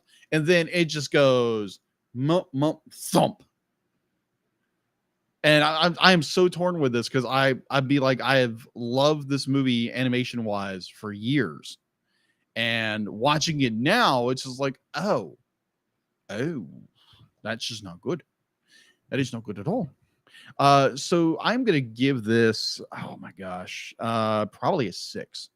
Probably a 6. Be like, it is there again, if you are underage, do not watch this, period. And I'm not gonna repeat myself because I've repeated myself twice already in this episode. There again, be like, if you're underage, do not watch this film at all. Until you're of age, don't watch it. So yeah, I'll give it a 6 because again, a great animation, story design, some of the story is very well done. Jubei is a character. I love that character to death because he's just the paladin among just denizen of thieves, or denizen of Den of Thieves. Yeah, Den of Thieves or horrendous people. Yeah. Because they're gonna be like, you can pull that into kind of a Christian parallel in some capacity form, that you have the you live in this world full of debauchery and sinful desires, but you be like, as a Christian, you kind of stand out. Be like, if you're a true devoted disciple of Christ or born again, be like, you stand out like a sore thumb and people notice it.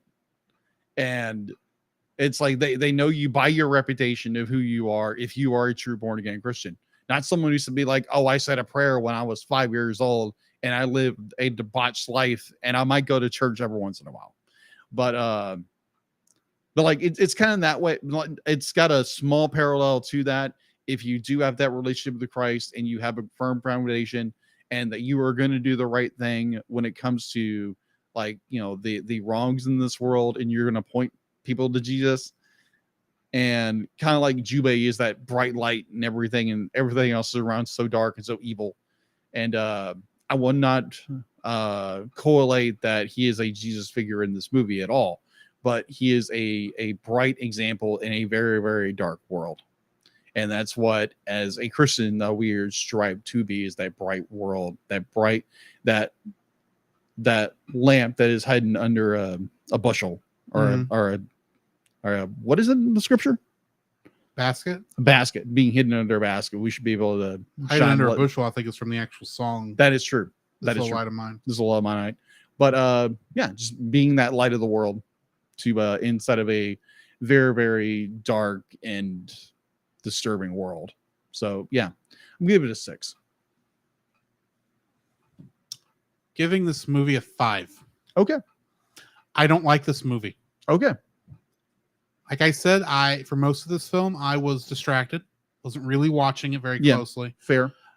I can tell you the scene between her and Tessai, Rockadude, whatever, is what got me uninterested in the film. Okay. Fair enough. I still watched it. I finished it. I kept an eye out for action scenes, but the story itself I didn't care about. I think it's well animated. Yeah. Do I think because of how well it's animated, I can't lower it. Yeah. Past 5. Fair. But for story reasons, for creative decisions that I disagree with, Yeah. I really wish I could rate it lower than 5. Okay. So yeah, 5. Okay. Which brings us to the end of this section. We need to play some bumpers, and on the other side, we will talk about what we've been watching. Yeah. What are we watching next?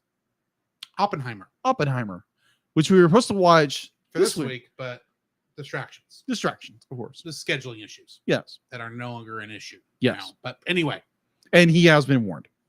thank you. Yeah, so join us next week for Oppenheimer, and then after the bumpers, we'll talk about what we've been watching, what's in the news, and some X-Men. Yes.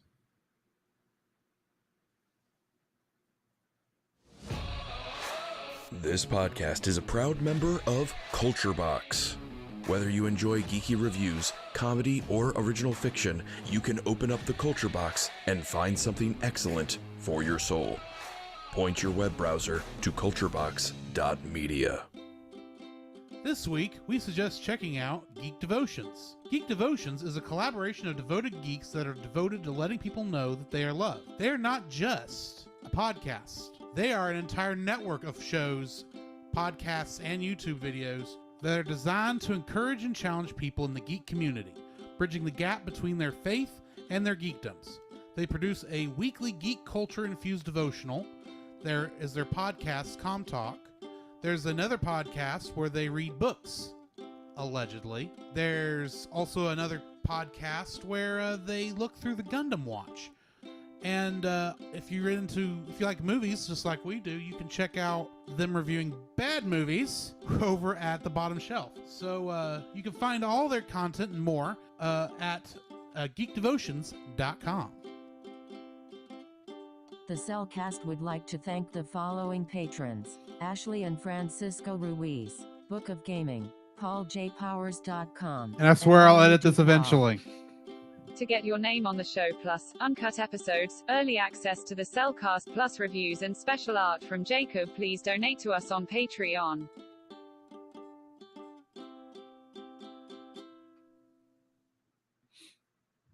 It sounds like a chime. It sounds like the tick of a clock. I can't stop it, okay? I know. But I just wanted to make sure the wind blows past you and then hits me. Otherwise, it just goes through Fair. your legs. fine. The fan in the room is making the keychain on the bottom of the keyblade bump against the wall, and it's apparently distracting. A little bit. Like, well, when you have severe ADD like I do, and your attention span is about the size of a squirrel, or yeah, it's like, wait a minute, what's that sound? It's like, oh yeah, It was there last week and you didn't even react. No, I didn't, but now I'm reacting to it.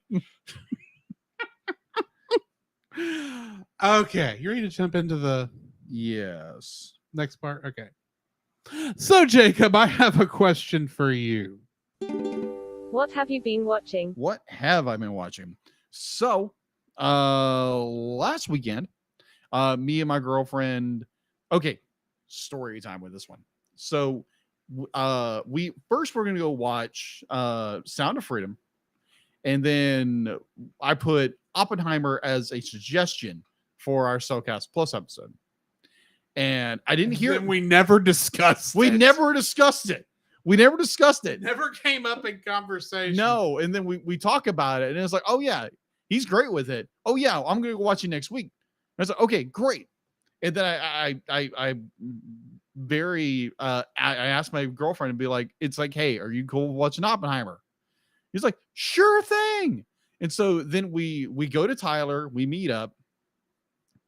Meanwhile, it hadn't occurred to me that I was originally going to watch Oppenheimer with my parents, and we hadn't discussed when we were going to watch it. And Right. It came up that we were going to watch it tomorrow. However, after the story, that changed. Yes. So, we originally were going to go to one theater. I think it was Grand Slam in Tyler, Texas.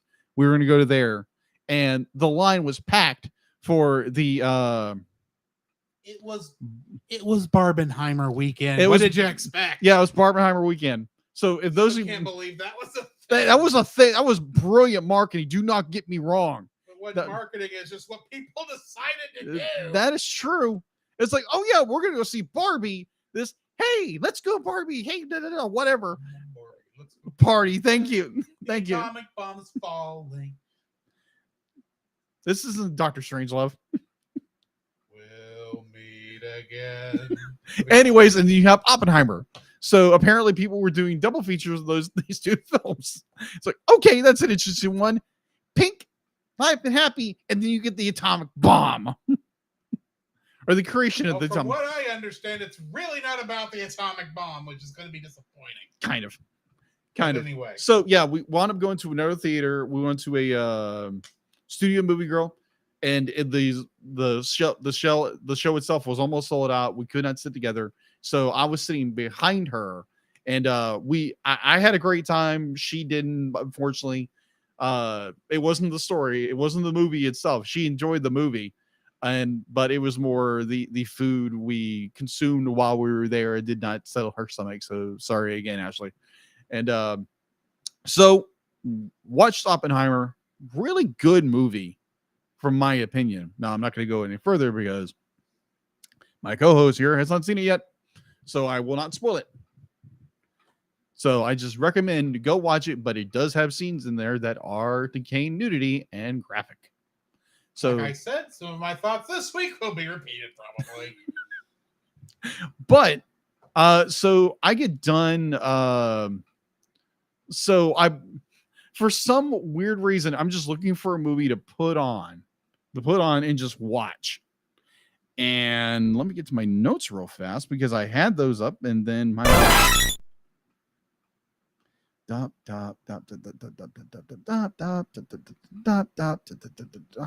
on. Seriously. Seriously. Yeah, seriously. Okay. I am serious, and don't call me Shirley. Okay. As long as your animagus doesn't turn into a dog, we're fine. Get that joke? Sirius Black. Oh. I didn't make the Harry Potter connection. Okay. Whatever. All right. So I turn on a film that I've seen before in the past. And I enjoyed the movie when I was younger. Now, granted, I was younger when I watched this, and my father allowed us to watch Die Hard and Lethal Weapon when I was younger. Now, granted, he thought we were mature enough to watch this. Totally understandable. I did not watch this movie when I was 3 years old. I don't think. So it's on Netflix. Roadhouse. Starring oh, come on. Patrick Swayze. Patrick Swayze. Thank you, Patrick Swayze. Oh my gosh, this movie is so dumb story-wise. It's an 80s action schlock movie with almost zero plot. The villains are so ham-fistedly stupid. And it's this poor little town where Patrick Swayze's character comes in. He's going to straighten up this bar, and everybody hates him, or all the bad guys are bad for bad guys' sake. And it's just be like, you have Goof Idjit number 1, who's our main villain, and then our Goof Idjit number 2 is our rival, who also knows how to kick. So yeah, the story is so ridiculously dumb And it's one of those to be like, wow, I think I lost brain cells watching this. Like it's a fun schlocky film. It's got nudity. It's got all this terrible, stuff.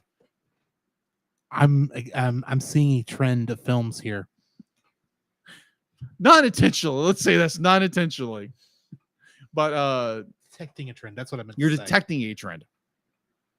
Radar's gone off. Radar. But yeah, I got the way through half of it. I'm like, really? It's like, really? Your bad guy shows up after a fire that he started, shows up in the Double Deuce, which is the bar which they're at, and is just sitting there. And then he gets his girlfriend. I'm not sure if it's his girlfriend or the other baddie's girlfriend. I don't know who she really is. She's just a blonde bombshell character.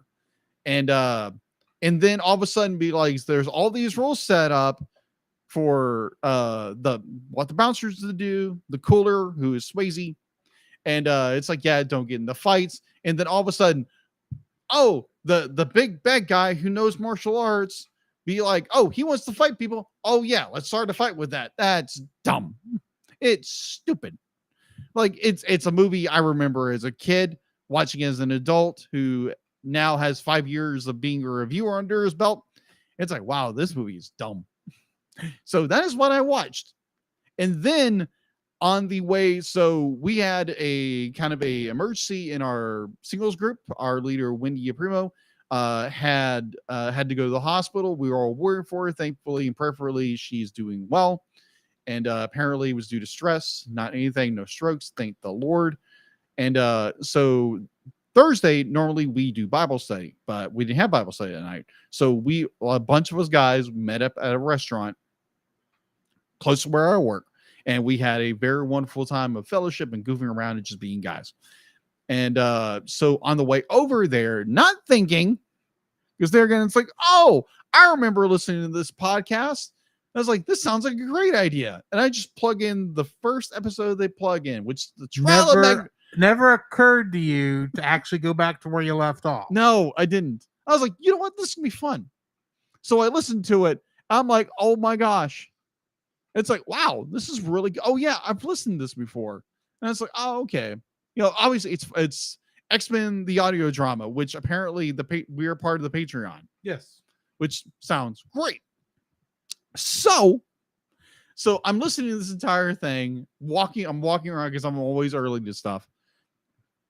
And so I'm sitting there and the credits are rolling, and then it's just like it cuts, and then you hear Deadpool, voiced by our podcast friend Nate Marchand, and I am dying. I am so dying because they hear him voice Deadpool in the X-Men audio drama. I'm not sure if he'll show up in season 4. Yeah, season 4. Season 4. I don't know if he's going to show up, but that was such a great little cameo to where he be like Deadpool as a character references Marchand himself and his other character he voices in Power Rangers. And all the other actors who have been voicing people in X-Men the animated series. Yes. So great. So wonderful. So Nate, wonderful job. Amazing. So then I was like, wait a minute. I need to go back to where I was. And I think for the last day and a half, that's all I've been listening to is X-Men, the audio drama. So if you like really, really good audio dramas of a very famous franchise such as X-Men, you should go listen to this. It's very well done. So yes, that is what I've been watching and listening, and minus a lot of YouTube about history, because there again, I just went and watched Oppenheimer. So I want to learn. Well, that you wanted to know if gold would melt at that temperature. Well, that wasn't YouTube. That was Google. Didn't mean you couldn't have watched it on YouTube. That is true, but I didn't. So what have you been watching, listening to, or in your case, playing? Well, I mentioned last Friday during our news segment, yes, that the episode that was going to air yesterday of Star Trek Strange New Worlds was going to be the crossover episode with Lower Decks. Yes. So, imagine my surprise. About 4 or 5 o'clock, I get a text message from one of several message groups I'm in that says, "Hey guys, the Lower Decks crossover just dropped." Well, I'm gonna stop what I have been doing, and I go and I watch Those Old Scientists. Is the name of the episode. Now, I will say this right now. This is, while it is a Strange New Worlds episode, it is basically a Lower Decks episode in Strange New Worlds. Really? It is really that kind of feel. There's enough stuff from Strange New Worlds that I am going to have to explain some stuff before you watch it. Okay. I mean, granted, the last time on Strange New Worlds thing should tell you a lot, but I gotcha. It won't explain that smile. Okay. That's all I'm gonna say. Okay. For now. Okay. It's gonna ways until we're gonna be able to talk about this. Okay. But Grin. It was such a good episode. Because so far Strange New Worlds it's been like, oh yeah, this is the 23rd century, all this other stuff. We can't mention anything that occurs after this point chronologically. And then Boimler shows up. Kudos for how they did that, I will say. That made a lot of sense. Okay. And eventually Mariner too. Because she does show up. And does she wreak havoc and get away with it? Why do you want me to spoil stuff? Because whether she does or not, that would be spoiling. So she does. I didn't say that. Okay. I'm now trying to think, did she break stuff? Probably she did, because it's Mariner. No. I mean, it probably gets away with it. Honestly, she is. They both are still their lower deck selves. Okay. Don't get me wrong. Okay. But she's as bad as Boimler. That's all I'm gonna say. Does Pike at least put her in her place? No need to. She's not as bad as you're thinking. Okay. You are still thinking of her in season 1, not as season 3 Mariner, even though she has some season 1-ishness in her in season 3. Yeah. She has the only thing she gets in trouble for is jumping in after Boimler. Okay, then. It's the only thing that she technically did that she should not have done. Oh, okay. But she's still technically doing her job as she was the commanding officer for the mission. Gotcha. That's as far as I'm going to explain about that. I gotcha. However, her and Uhura was sweet. Oh, I'm going to say. Okay. So there again on the actual plot, there are some nice little cool things, like the fact that both Tawny Newsom, who plays Mariner, and Jack Quaid, who plays Boimler, you can tell they went and watched and studied how their characters move in Lower Decks because of the voice actors, so they could match them, because they never actually acted like the characters outside of the voice acting. Oh, okay. So there are some subtle things in there that when I kind of go, he's actually doing the power walk that Boimler does in so many episodes. You know the one I'm talking about. He actually does that at one point. I'm going, wow, didn't expect that. And there was a point there where they made a connection. I go, please say No Way Wells is about to show up in this thing. Please say No Way Wells is about to show. The one that plays Tindy. Yeah. There's a point in here where I was watching, like, please say she's about to show up, because this is going to be awesome if she does. She's not going to be playing Tindy, but it would be awesome if she did. But not going there. But I will say there is some nice. There are two instances there are animated parts of this thing. Mm-hmm. And there are 2 points involving the Strange New Worlds locale that are done very well. And when I was watching it, I was going,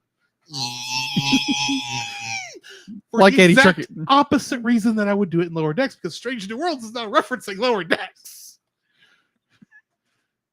Let's just say there was a point in one section where I go, why is he smiling? What does he know? All I can say is I know Strange New Worlds is in the past and Lower Decks is in the future. 5 years before the original series. Yes. And Lower Decks is in the future. Lower Decks starts 1 year after Star Trek Nemesis, Okay. movie-wise. That's right. That being said, That being said, time travel shenanigans of course. have changed things. If you want to understand the whole story from beginning to end of Star Trek, I can now no longer suggest chronologically. I have to say you have to watch it in series order. Oh, wow. If you're wanting to watch it where it makes sense story-wise, because they made... Okay. Minor thing, and then I will move on. Okay. Since the Abramsverse films came out, Right. I'm not saying this is a judgment call on the Abrams films. I'm saying this is the first time it happened. Mm-hmm. There has been an updating to continuity Okay. that they had not touched on before. Mm-hmm. So in Star Trek continuity, this will be very quick. Yeah. There are two things that we knew happened between 1966, when Star Trek first aired, Mm-hmm. and the beginning of Star Trek, the original series. Yes. That, there were things that had to happen for the quote unquote future to take place. This being the eugenics wars that ended when Khan went into space in 1996, which of course didn't happen in real life. Right. Thankfully. And Zephram Cochrane inventing the warp drive that we know by first contact causes first contact to occur on April 5th, 2063. Yeah. Okay. Up until brain fart. There had starting in the Abramsverse films, it's the first time we saw it. There is obviously a change there's some change had to have occurred because there is a aesthetic change to how things look. Yeah. Most people who don't care about this stuff and think I'm a nut would say it's just because they rebooted and re-envisioned it. Yeah. Granted, that is physically the reason why it occurred. Yes. However, there's a reason I'm harping on this. In Star Trek, in previous Star Trek appearances where they had to go back to, for one reason or another, the original Enterprise. Okay. They recreated the 1965 set as ridiculous as it looks in modern television. Right. But starting with the Abramsverse films, they updated the design to look different. Also, because that's when they started recasting characters, the way the characterizations of some of these famous characters are changed slightly depending on who's doing the performance. Right. Plus, you get into Discovery and you get the whole thing where technically Spock has an adopted sister, who I hate. But that's beside the point. Plot convenience, anybody? Are you aware that the term Mary Sue Yes, it's from Star originally Trek. was from Star Trek fan fiction? Yeah, I remember. And you would think that the writers of Star Trek, knowing this, would do their dead level best to not incorporate a Mary Sue into the actual show. But they did. But they did? Yeah. More on that. That's neither here nor there. I'm trying to get back to my point. Yes, get your point. My point is,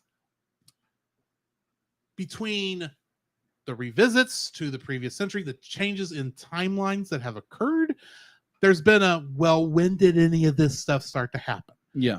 One line 2 episodes ago Okay. in Strange New Worlds fixed everything. Okay. Mostly because it just pushed everything into place finally. Because it was growing issues. And then this just kind of caused everything to just fall into place where it needed to fall. Because of time travel shenanigans that technically occurred in Enterprise of all shows. Okay. The timeline has changed slightly, but the fact that a madman, an event called the Eugenics Wars that was led by Khan Noonien Singh has to occur. Because no matter what this particular Romulan tried to do, they couldn't stop it from happening. It just kept happening. In fact, apparently she started trying it back when he was supposed to go off into space in 1992. So already there was a change in the way things work, since it was already pushed off to 96 when we knew about it. Okay. And now 2030s is when it's supposed to take place. Okay, then. So, yeah, it's getting real tight on that 1963 for World War III to occur. And now we have to include another civil war for United States because that's now a thing. Oh, okay. Anyway, Anyway, all of that is probably y'all probably don't even care what I'm talking about. because I mean, like there again, and another Kirk. Actually, he's not a bad Kirk, but we'll get there later. You won't even run into that Kirk. Probably not. But all I have to do is say is like whenever Drew brings up Star Trek, it's always something really nerdy and really cool that he brings up. I And appreciate that. yeah, because it's like, oh my gosh, he geeks out about it beyond belief. Because it's just let him write it out. Star Trek was my first geekdom. Of course. Okay, so Of course. it's my first geek love. I know it better than I know most things. Yes, agreed. So And it's cool when he does it. It's funny and cool every time he does it. moving on. So I Yes. watched the Lower Decks crossover, and Mhm. the fun thing is since the Lower Decks crossover, Yes. with Strange New Worlds came out on a day separate from the normal release of Strange New Worlds, they actually went ahead and released another new episode of Strange New Worlds last night. And it's the darkest thing Star Trek has put on screen, period. And yet it was a good episode. Yes, Artsy Seth, there is going to be a musical episode next week. That'll be fun. Okay. I'll show you a clip. Okay. You get Lower Decks, you get a dark episode, now you get a musical. Okay. It's called a darkness sandwich. White bread, dark meat. White bread, dark meat. It's a hamburger. Star Trek hamburger. I don't know, dude. It's called wheat bread. It's healthier. That doesn't fit my illustration. All right, fine then. Anyway, along with watching Star Trek, Okay. what else did I watch? I don't know. A Trek burger, apparently. I actually do know. When I went over to Chase this Sunday night, Yeah. we ended up binging like most of Love After World Domination. Okay. We went through like 8 of the 12 episodes. Wow. And we were both saying, why did we stop watching this show? It's brilliant. This is the Romeo and Juliet with Super Sentai. Oh, Show. okay. That show. Okay. Yes, that show. Okay, that show. And it is funny. It is hilarious. I got you. It's not going to beat Spy Family onto the animated series segment of this show, but I got you. it's definitely going to be up there. But yeah, we watched that. And then I have been playing, when I have been playing games, I've been playing some Yakuza 2 Kiwami. Okay. That's been fun, though I have a feeling once I kick you out of the studio tonight, I may be jumping back into Final Fantasy 14 because There. today was FanFest. Oh. We had announcements. Oh, okay. This expansion looks like it's going to be the beach episode of an anime. An entire expansion like this. It's like, oh my word, this is Wow. going to be fun. That sounds interesting. Well, I mean, after we not only saved the world, but the universe last expansion, Okay. he said, we thought we'd give y'all a little break. Of course, you don't believe it's just going to be a summer vacation, do you? No. No, Yoshi P, we do not. What demon, what god are we going to kill this week? Ah. So, yeah. All right. So before That's pretty much what I've been watching. I got playing. you. So you mentioned something that kind of reminded me of something at work today. So I was working where I work, and I work with customers, and so in the morning, be like parents bring in their kiddos, so that's always fun. So this one little kid, be like it's a 2 little kids in a cart, and they're the coolest hair ever. And so I'm sitting there doing my thing, and the little boy points to me like he says something. I don't know what he said, but he points to my tooth. Because I'm missing a tooth. It's a natural thing. Apparently, it's genetic because it's through my dad's side of the family. But he points to my tooth. No one has ever done this. Pointed to my tooth, which is missing right here, and it's like, "What happened to your tooth?" I'm like, okay, I lost it during a football practice while I was in middle school, and it never grew back. because it was a baby tooth. There's not an adult tooth underneath that. So I had a little kid who's probably like 3 or 4 point that out for the first time. I was like, okay, that was interesting. Admittedly, I never noticed you were missing a tooth. No. Oh, yeah. I'm missing a tooth right here. Good to know. Yeah. Or if I noticed it, I didn't care enough to say anything. Exactly. So I thought it was the funniest thing. This little kid pointed out, it's like, what happened to your tooth? So, yeah, I just thought I would bring that up because I thought it was cute and funny. Fair enough. Okay. So, Jacob, what do we have in the news?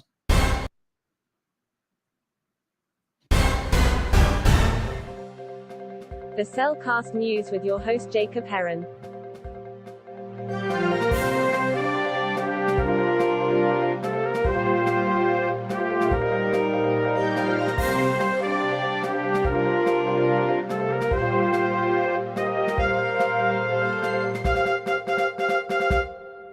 why think you deal it? And going into today's news, apparently on this day, 83 years ago in let's see, it's July.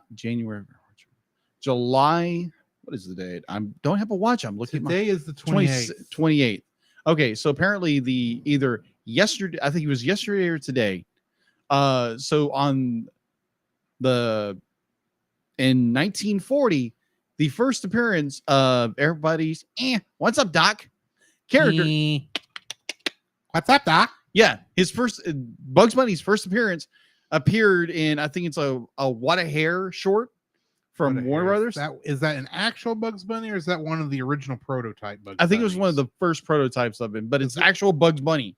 Like, he doesn't look like the way he does now, like the way he was drawn back in the 40s. That may be one of the proto Bugses. It's probably a lot of proto Bugses. Yeah, because that was his first ever appearance. What'd you say the name of the short one? A Wild Hair, 1940. Is this the one where Elmer Fudd, really fat, really weird looking Elmer Fudd in it, trying to take photographs of wild animals? I don't know.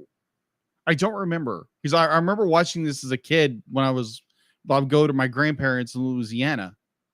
And this is regular looking Elmer. Yeah, well, that time period, Elmer Fudd. Well, there's another one where it's like one of the proto Bugses, and it's a really strange looking Elmer Fudd, like a fat Elmer Fudd. Yeah, that might be it. And he's photographing. He is literally still shooting animals. Yeah, just on film. Oh, okay, yeah. But Bugs Bunny made his first appearance yesterday in 1940, so 83 years ago, I believe. Okay, this is actually the first regular Bugs. It is not one of the proto Bugses. Oh, okay, so it's his first actual appearance. Actual appearance as Bugs Bunny. Oh, okay, that's what I thought. There's a couple of other quote unquote, it's not technically Bugs Bunny, but it's basically Bugs Bunny. Yeah. That are before this, and I couldn't remember when that actually was. Oh, okay. So for those who follow the news, heck, I watched a promo or a reel from what is that? It's Full House Rewind, one of these podcasts that one of the original actors who is the host put out a video saying we're not going to do any more podcasts or videos over because of the SAG strikes. I'm like, okay, I understand you're an actor, but you're doing a podcast. Yeah. But there again, be like they want, this and this, and okay, totally get you want to, stand by your actor friends. I get it. But it's just like, okay, it's interesting. So speaking of a certain film that came out this year and did very well, because we didn't review it because we didn't get off our butts to actually do it. That's not the reason it's doing well. No, it's not. But I'm kind of sad. I saw it. Yeah, you saw it. I didn't. There again, that's my fault. Neither one of us thought we need to react to that. Yeah, That's did. Okay, we will correct that at the beginning of next year. Yeah, we'll correct that beginning of next season. Okay. One of the first things we're doing next season. Yeah, agreed.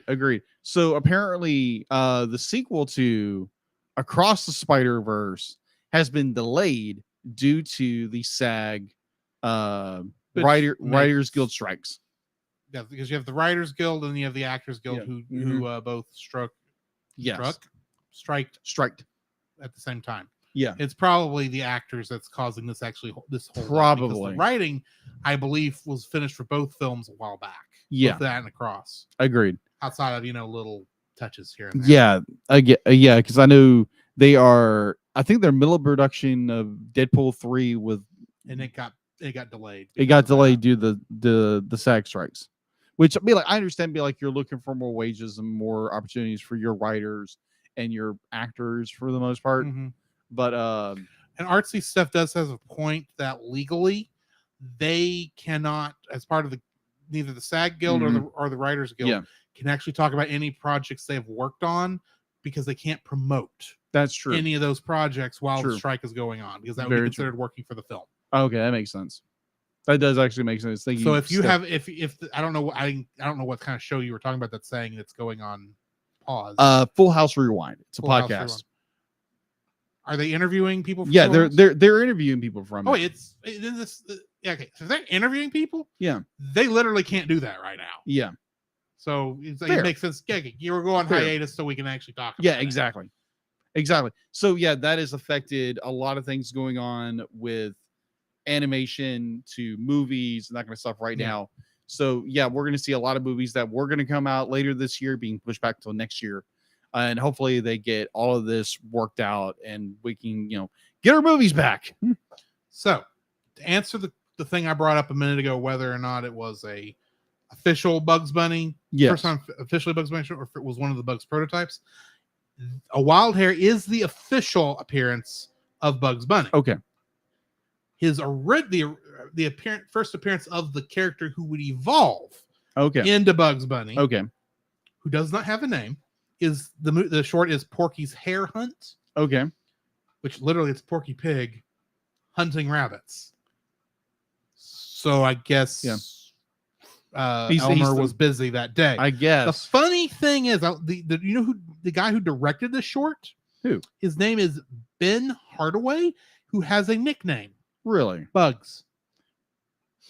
I don't know if Bugs Bunny is named after him, but I think that's interesting. Okay, interesting. But I can't put this on the audio portion, but that's the Bugs Bunny I'm talking about.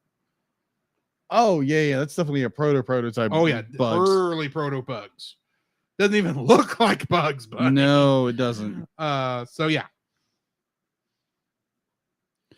As of right now, that's all I have right now because of SAG strikes and everything. Yeah, everything's guild strikes. Kind of down right now. It's kind of down right now. But it's like there are some things still coming out, but there again, nothing's going to be promoted. The new Turtles film is coming out. I know that. Yeah. And that I saw a review over that. Maybe I shouldn't have watched it, but I watched it anyway. That sounds like an interesting film. Maybe for someone like me who grew up watching Turtles may not like it so much. But there it's again, a reimagining, isn't it? Yes, it's a kind of a reimagining. I feel sorry for you, my friend. I've been there. Yes. It's like, oh crap. We've all been there when our what it feels like our childhood has been poo-pooed on. Yes. Anyway. Yeah. So that's all I have for the news, unless you have something else. I do not. Okay. So why don't we go ahead and jump into X-Men? Previously on X-Men. Meet the sulky, over bulky, kinda hokey superhero, and electrically transistored superhero, and exotically erotic and aquatic superhero. The Marvel superheroes have arrived. That's why I get it wrong every time. X-Men, coming your way.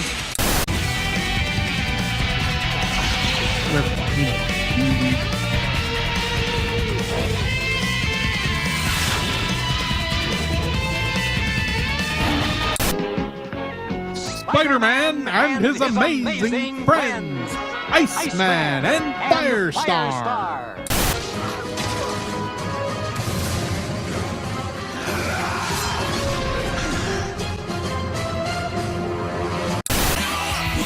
Puppeteers, Dr. Doom is up in tears when Iron Man joins the fight.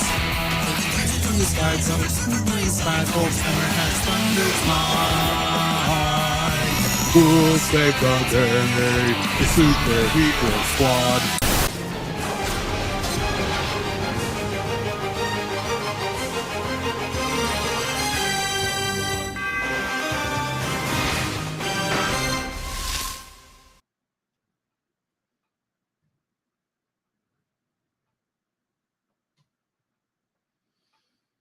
X-Men, the animated series. Yes. Our first episode tonight, Xavier Remembers. First aired on April 27th, 1996. Not as a season 5 episode, but at the end of season 4. Yes. Technically. Technically. It was directed by Larry Houston and Fred Miller and written by Stephanie Matheson. In this episode, when Professor X suffers a slight concussion, which I missed that part. I did his too. Powerful psychic mind is suddenly open to manipulation. Guest cast for this includes Chris Britton as Mr. Sinister, Don Franks as Sabretooth, and Maurice Dean Wint as the Shadow King. Whoa. Trivia for this episode. There is none. Fair. I looked everywhere. Really? Nobody had any trivia for this episode. Wow. It's that forgettable. And that is my problem with this episode. It is very forgettable. It is. I do not understand I couldn't even follow this episode. It was so weird. Agreed. Like you had this point where like Cyclops says something about, oh, the professor bumped his head, and now be like he's in a coma, and then you see all this astroplane stuff going. Different times we get different occurrences as to where the X-Men are. One point they're out on they're getting attacked by their worst fears. Yeah, which of course Storms is in closed spaces, which like looks weird, but anyway. Yeah. But then they're all watching over Xavier while he's having his concussion in the middle of he keeps saying weird things. It's like, wait a minute, which one is the real X-Men team right here? Which ones are in his head? I never figured it out because by the end, apparently it was the one being attacked by their fears. Yeah. Not the one watching over him. I'm like, what is going on in this episode? Who was smoking something in this episode? Oh my gosh. I'd be like, there are parts of it I enjoyed where you got to see from Xavier's viewpoint to seeing his students. Right. You know, like they're going from when they were younger to the old blue suits to their modern suits. That was the thing. I saw the image on Disney Plus, the thumbnail for this episode, and I'm going, oh, we're actually going to have an episode where we're going to be looking back on the first mission of the X-Men with the original team. We may even get a good look at Beast before he got furry. Nope. That's not what this is. We don't even get a good look at any of the team other than Angel is on the team. Yeah. Which we know that couldn't have happened in this continuity. Exactly. Angel's not on the team in this continuity he because doesn't know anybody. Didn't know who they were in season 1 when he got turned into Archangel. Come on. Like you put him in there in this episode, but then you said earlier that he didn't know nothing about the X-Men. This continuity is weird. Crazy. Absolutely crazy. Which I guess that technically was taking place in Xavier's mind, so maybe he got confused. Maybe, even though he's a brilliant genius. He's a brilliant scientist. He's working on this strange moon thing. Now you don't know what I'm talking about there. No, strange moon thing. I was quoting a Dragon Ball Z abridged thing. Oh, okay. Yeah, no idea. Anyway, unless he turns into a big monkey. No. Okay, that would be interesting. In a giant wheelchair. Anyway, that was horrible. I'm sorry. That was horrible. I take it back. There is a one little bit of trivia in this. I think I realized. This is the first episode chronologically in which Jean Grey is back in her old uniform since the beginning of season 3. Yes. Oh my gosh. And I think I don't remember if it's this episode or the next one where Storm is wearing her green outfit. This is a stupid episode. I'm sorry. Agreed. I wanted to enjoy this, but it's like I don't know what's going on. Yeah, me either. And I don't care. It's so baffling. It's what I was watching this episode and going, wow, this is going to be 2 for 2. I hate to see how 3's gonna go. Well, the thing I did enjoy about it, because we are dealing with crap. Who's the villain in this one? I said his name, but I don't remember. Like the Dark Spectre or something. It's not Power Rangers. Shadow King. It's almost as bad. I'm not convinced this is a legitimate Marvel character. This sounds like a Saban character. Yeah. So the Shadow King shows up, and of course, he's wreaking havoc. And it's like, oh yeah, because you don't even know what this guy actually looks like. No, he's in it. Well, we do, because he's a big guy with armor and horns. Except for when he met with Xavier that one time and he was a human. While he was taking control of Storm's bandit kids thing. Yeah, exactly. I'm going, hang on. Mm-hmm. If Xavier knew Aurora when she was a kid and took her from there to go be with the X-Men, when did she get to be the goddess of Africa? Who knows? She did that in this continuity too. This show's continuity is all kinds of screwy. And apparently it gets screwier and screwier. I'm just saying that when X-Men 97 gets written, they're going to have a lot of retconning they're going to have to do. Hopefully they do a better job writing this. Just saying. And that's the thing is, we actually do like this show. We do. I think that's what's crazy. But it's like, this is definitely a 90s show that was not caring. Oh, yeah, agreed. The 90s is always a weird place. Definitely weirder writing and characters, stories. And this is pre-90s renaissance of children's entertainment. Yes. When we get, Grant, Spider-Man was started on here, and that's kind of the start of it. And then, of course, Batman the Animated Series would have been out by this time. Yeah. But this is that weird holdover from the early 90s where it's like, we have got this crazy show that kids like to watch, and we didn't really think this through. No, they didn't. There's the point where they I want to call him Mastermind, but it's not even Mastermind. Master Mold is in the next one. Yeah, Master Mold, but whatever. Even though the Sentinels were in this, but they never talked. Oh my gosh. But they were in it. Which kudos. I actually like the fact that we saw then they were showing each of the villain the fears of the other X-Men. Except for Storm, because I'm sorry, her claustrophobia is a joke at this point. It seems like. Yeah, for those who actually do have claustrophobia, we're not making fun of that. We're not making fun of that. We're making fun of how they continually shove this down our throats in this show. Yeah, that Storm is claustrophobic.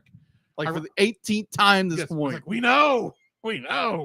But we do get Sabretooth fighting Wolverine. It's like, okay, that's cool. We get a call back with the Sentinels attacking Jubilee.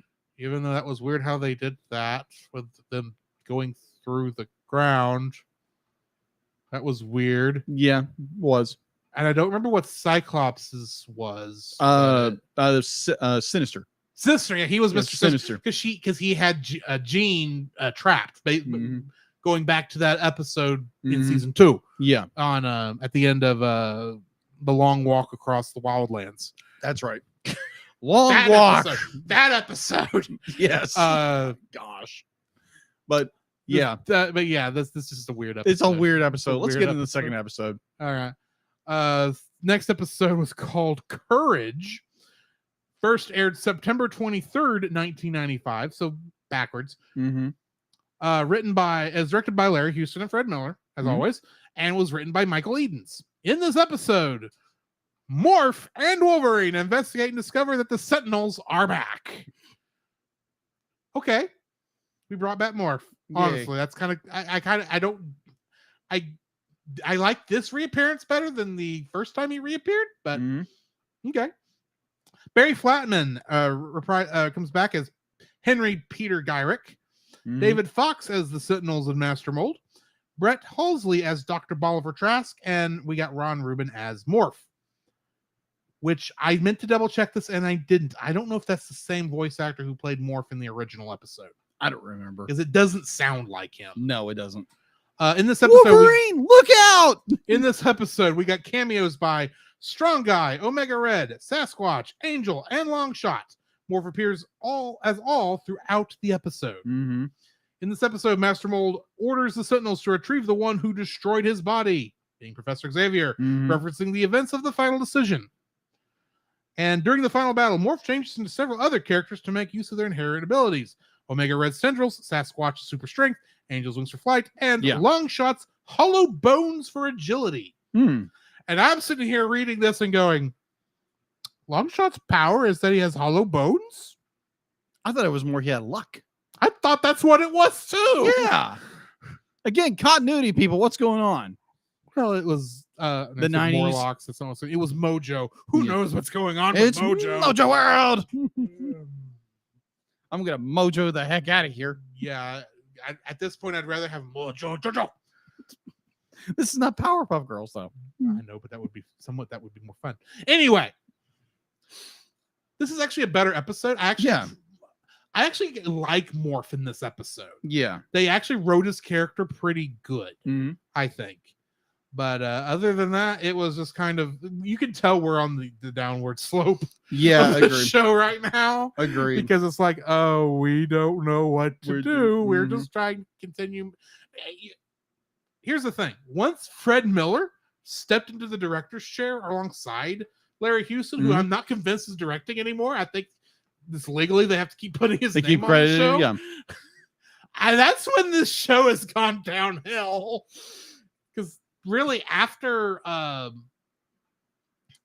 Dark Phoenix saga, which was still where the writing was still like the best this show has been. Yeah. The writing on the season 4 and season 5 episodes have just been a thing. It's like we haven't lost ratings yet. Yeah. So we're still making stuff. But you can tell this is why when they went to season 5, they went to an even cheaper studio to make this. Yeah. Agreed. Like it's a serviceable episode. Yeah. Like, this is not the first season. No, it's not. The second season. Or the third season. This is like, okay, we have jumped the shark and we have not left the lake yet. Yeah. And to think we have 1, 2, 3, 4, 5, 6, 7, 8, 9. Are you 10. looking at my list or an official list? Because some of those official lists are going to count some of the stuff we've already reviewed. Oh, okay. Hang on. I'm actually looking at the 4, list 6, on 8, Disney Plus. 10, 12, 14, 16, 18, 20, 22, 24. I think if I'm counting this right, we've got 26 episodes left. Okay. Not counting our 2 special episodes. That's right. That we haven't announced yet. True. But one of them is coming up really quick. I just realized. Okay. End of next month. Hmm. So that's really all I've got for this one. I got a weird episode. Agreed. Again, season 4 gets weirder. It's odd. Season 5 is just going to be dragging. That season 5 is going to be hard to watch. That's what I don't remember season 5 that well. But really, it's sad that season 5 is not lining up with Bad Movie Month. Oh, that would be hilarious. The next season that we're doing does, but those 2 things do not correlate at all. But anyway, I think that's going to bring us to the end of this one. Next week, we are reviewing the episodes Secrets Not Long Buried and Nightcrawler. Mm-hmm. Yes. Nightcrawler, I know, is a good episode. I remember. It's Nightcrawler. Yeah, because I remember to this day this episode. I remember Nightcrawler because I remember thinking, oh, when X2 was getting announced, that movie, going, oh, Nightcrawler's going to be in this. He's an awesome character. I hope they do him justice. He kind of did him justice. Kind of. Anyway. Yeah, because I remember this episode so succinctly because I remember the episode because they do touch on religion, like actually having a relationship with God. And I don't think he's a Baptist preacher in this one like he is in the comics. No, he's not. But I think in the comics he's more like a Catholic priest or something like that. I thought he was Baptist. But nuance. Whatever. Yeah, because I remember in this episode clearly it's not important right now. No, it's not important now. But I remember very distinctly when I was a kid watching the very end of this episode where it's Wolverine on his knees praying to God about something. But I was like, oh, that's different. This is 90s cartoons and they're dealing with something as, faith-based as like a main character praying to God. It's like, this is cool. So yeah, I'm very looking forward to revisiting that episode because I remember that episode very, very clearly because it's Nightcrawler. Yeah. I was looking real quick because now I am curious Hmm. which particular Christian faith he belongs to. Oh, I think he's Catholic. I think. I mean, that would make Well, sense because he's German. yeah. But Well, no, be like Lutheran then. He could be it Lutheran. could be Lutheran. Yeah. He could be Lutheran. But I can't bring it up real Because most of them be like quick. either he's Catholic, he's Lutheran, or he's just like a generic religious person who believes in God. Well, let's face it, the writers probably wouldn't have been able to write it very well anyway. Yeah. Because honestly, I remember Wolverine's prayer about forgiveness and the whole bit. I was like, "Oh my gosh, that's powerful!" And seeing a clip over it, I think like a few years ago, I was like, "Whoa!" That brings me back to my childhood, and it's like, "Oh my gosh, that's good. That's good. That's good stuff." Definitely as an adult now, who has a much firmer faith in Jesus, it's like, "Wow, that's really good for a '90s cartoon for the big." Wolverine character to stop and do that. That's just really cool. I'm looking forward to that. Can't find it fast enough to bring it up before we end the show. Right. Join us next week for those things. In the meantime, this has been Drew. This is Jacob. And we'll catch you in the next frame. Delet. You can follow Jacob on his Facebook at Jacob B. Heron. His Facebook page, Jacob's Daily Art Corner, where he tries to draw each and every day. I try. His Instagram at Jacob B. Heron. His Twitter at Jacob Heron. And his letterboxd at Jacob Heron. You can find Drew on Facebook at Drew Dodgen. His Facebook page, Drew's Photo Bin, to see his photography. His letterboxd page at GGeorge759. His Twitter at GGeorge759. And Instagram at Drew Dodgen. You can like us on Facebook at the Cellcast Podcast, on Twitch at the Cellcast Gaming, on YouTube at Cellcast, on Twitter at cast_cell. The Cellcast can be found at Apple Podcasts, Google Play Podcasts, Stitcher, Spotify, or anywhere else fine podcasts are downloaded from. Please rate and review us where you found us, and also on Podchaser. Email us at thecellcastpodcast@gmail.com. The Cellcast is a proud member of both the Pop Americana and Culture Box media networks. For more information, please see the link in the description. Our theme song is Drop and Roll by Silent Partner. And remember, that's Cell with a single L.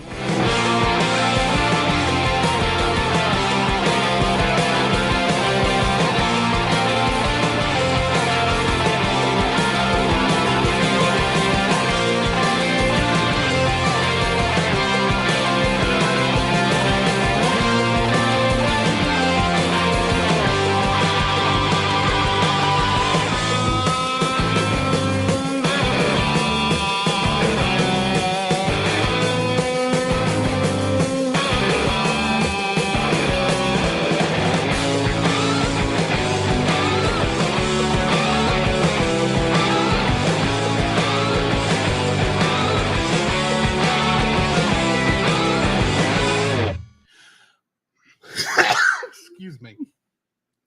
Open up your heart and let the Patrick Swayze Christmas in. We'll gather at the Roadhouse with our next of kin.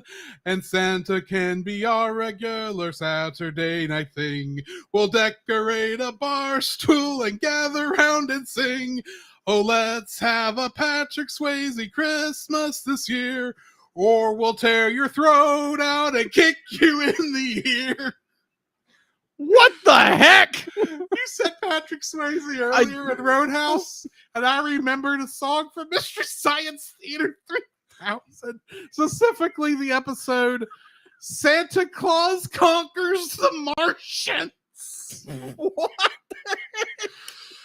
And they had a Patrick Swayze Christmas that year. And I'm sitting there going, I can't, I have to. There's nothing from Ninja Scroll I can base a joke off of, but you mentioned Patrick Swayze, and it's July. Christmas in July is a thing. Oh my gosh. That was great. Thanks, guys. Oh my gosh. I gotta find us somebody to raid. Oh my gosh. Oh my gosh. The people want to bring back Morph Why as not? a character. Bring him back for the new thing. Maybe they'll do something cool with him. Yeah. and not be like, oh, gee, golly, Morpher's so funny. Ha ha ha ha. I'm like, what are you smoking, Wolfie? Hey, they at least went with that and said and remembered that they were good friends in this. So. Yeah. Oh, I agree. Okay, I am going to send y'all over to Book of Gaming. For those of you on the Twitch chat, Yeah, he is playing some Zelda Tears of the Kingdom. Nice. Which I should bring this up on my thing so I can play my sound clip when the time comes. Mm-hmm. Because that's what you do on Book of Gaming. Yes. That's what I do on Book of Gaming. Mm-hmm. So, y'all have a good evening. We'll catch you later. Bye.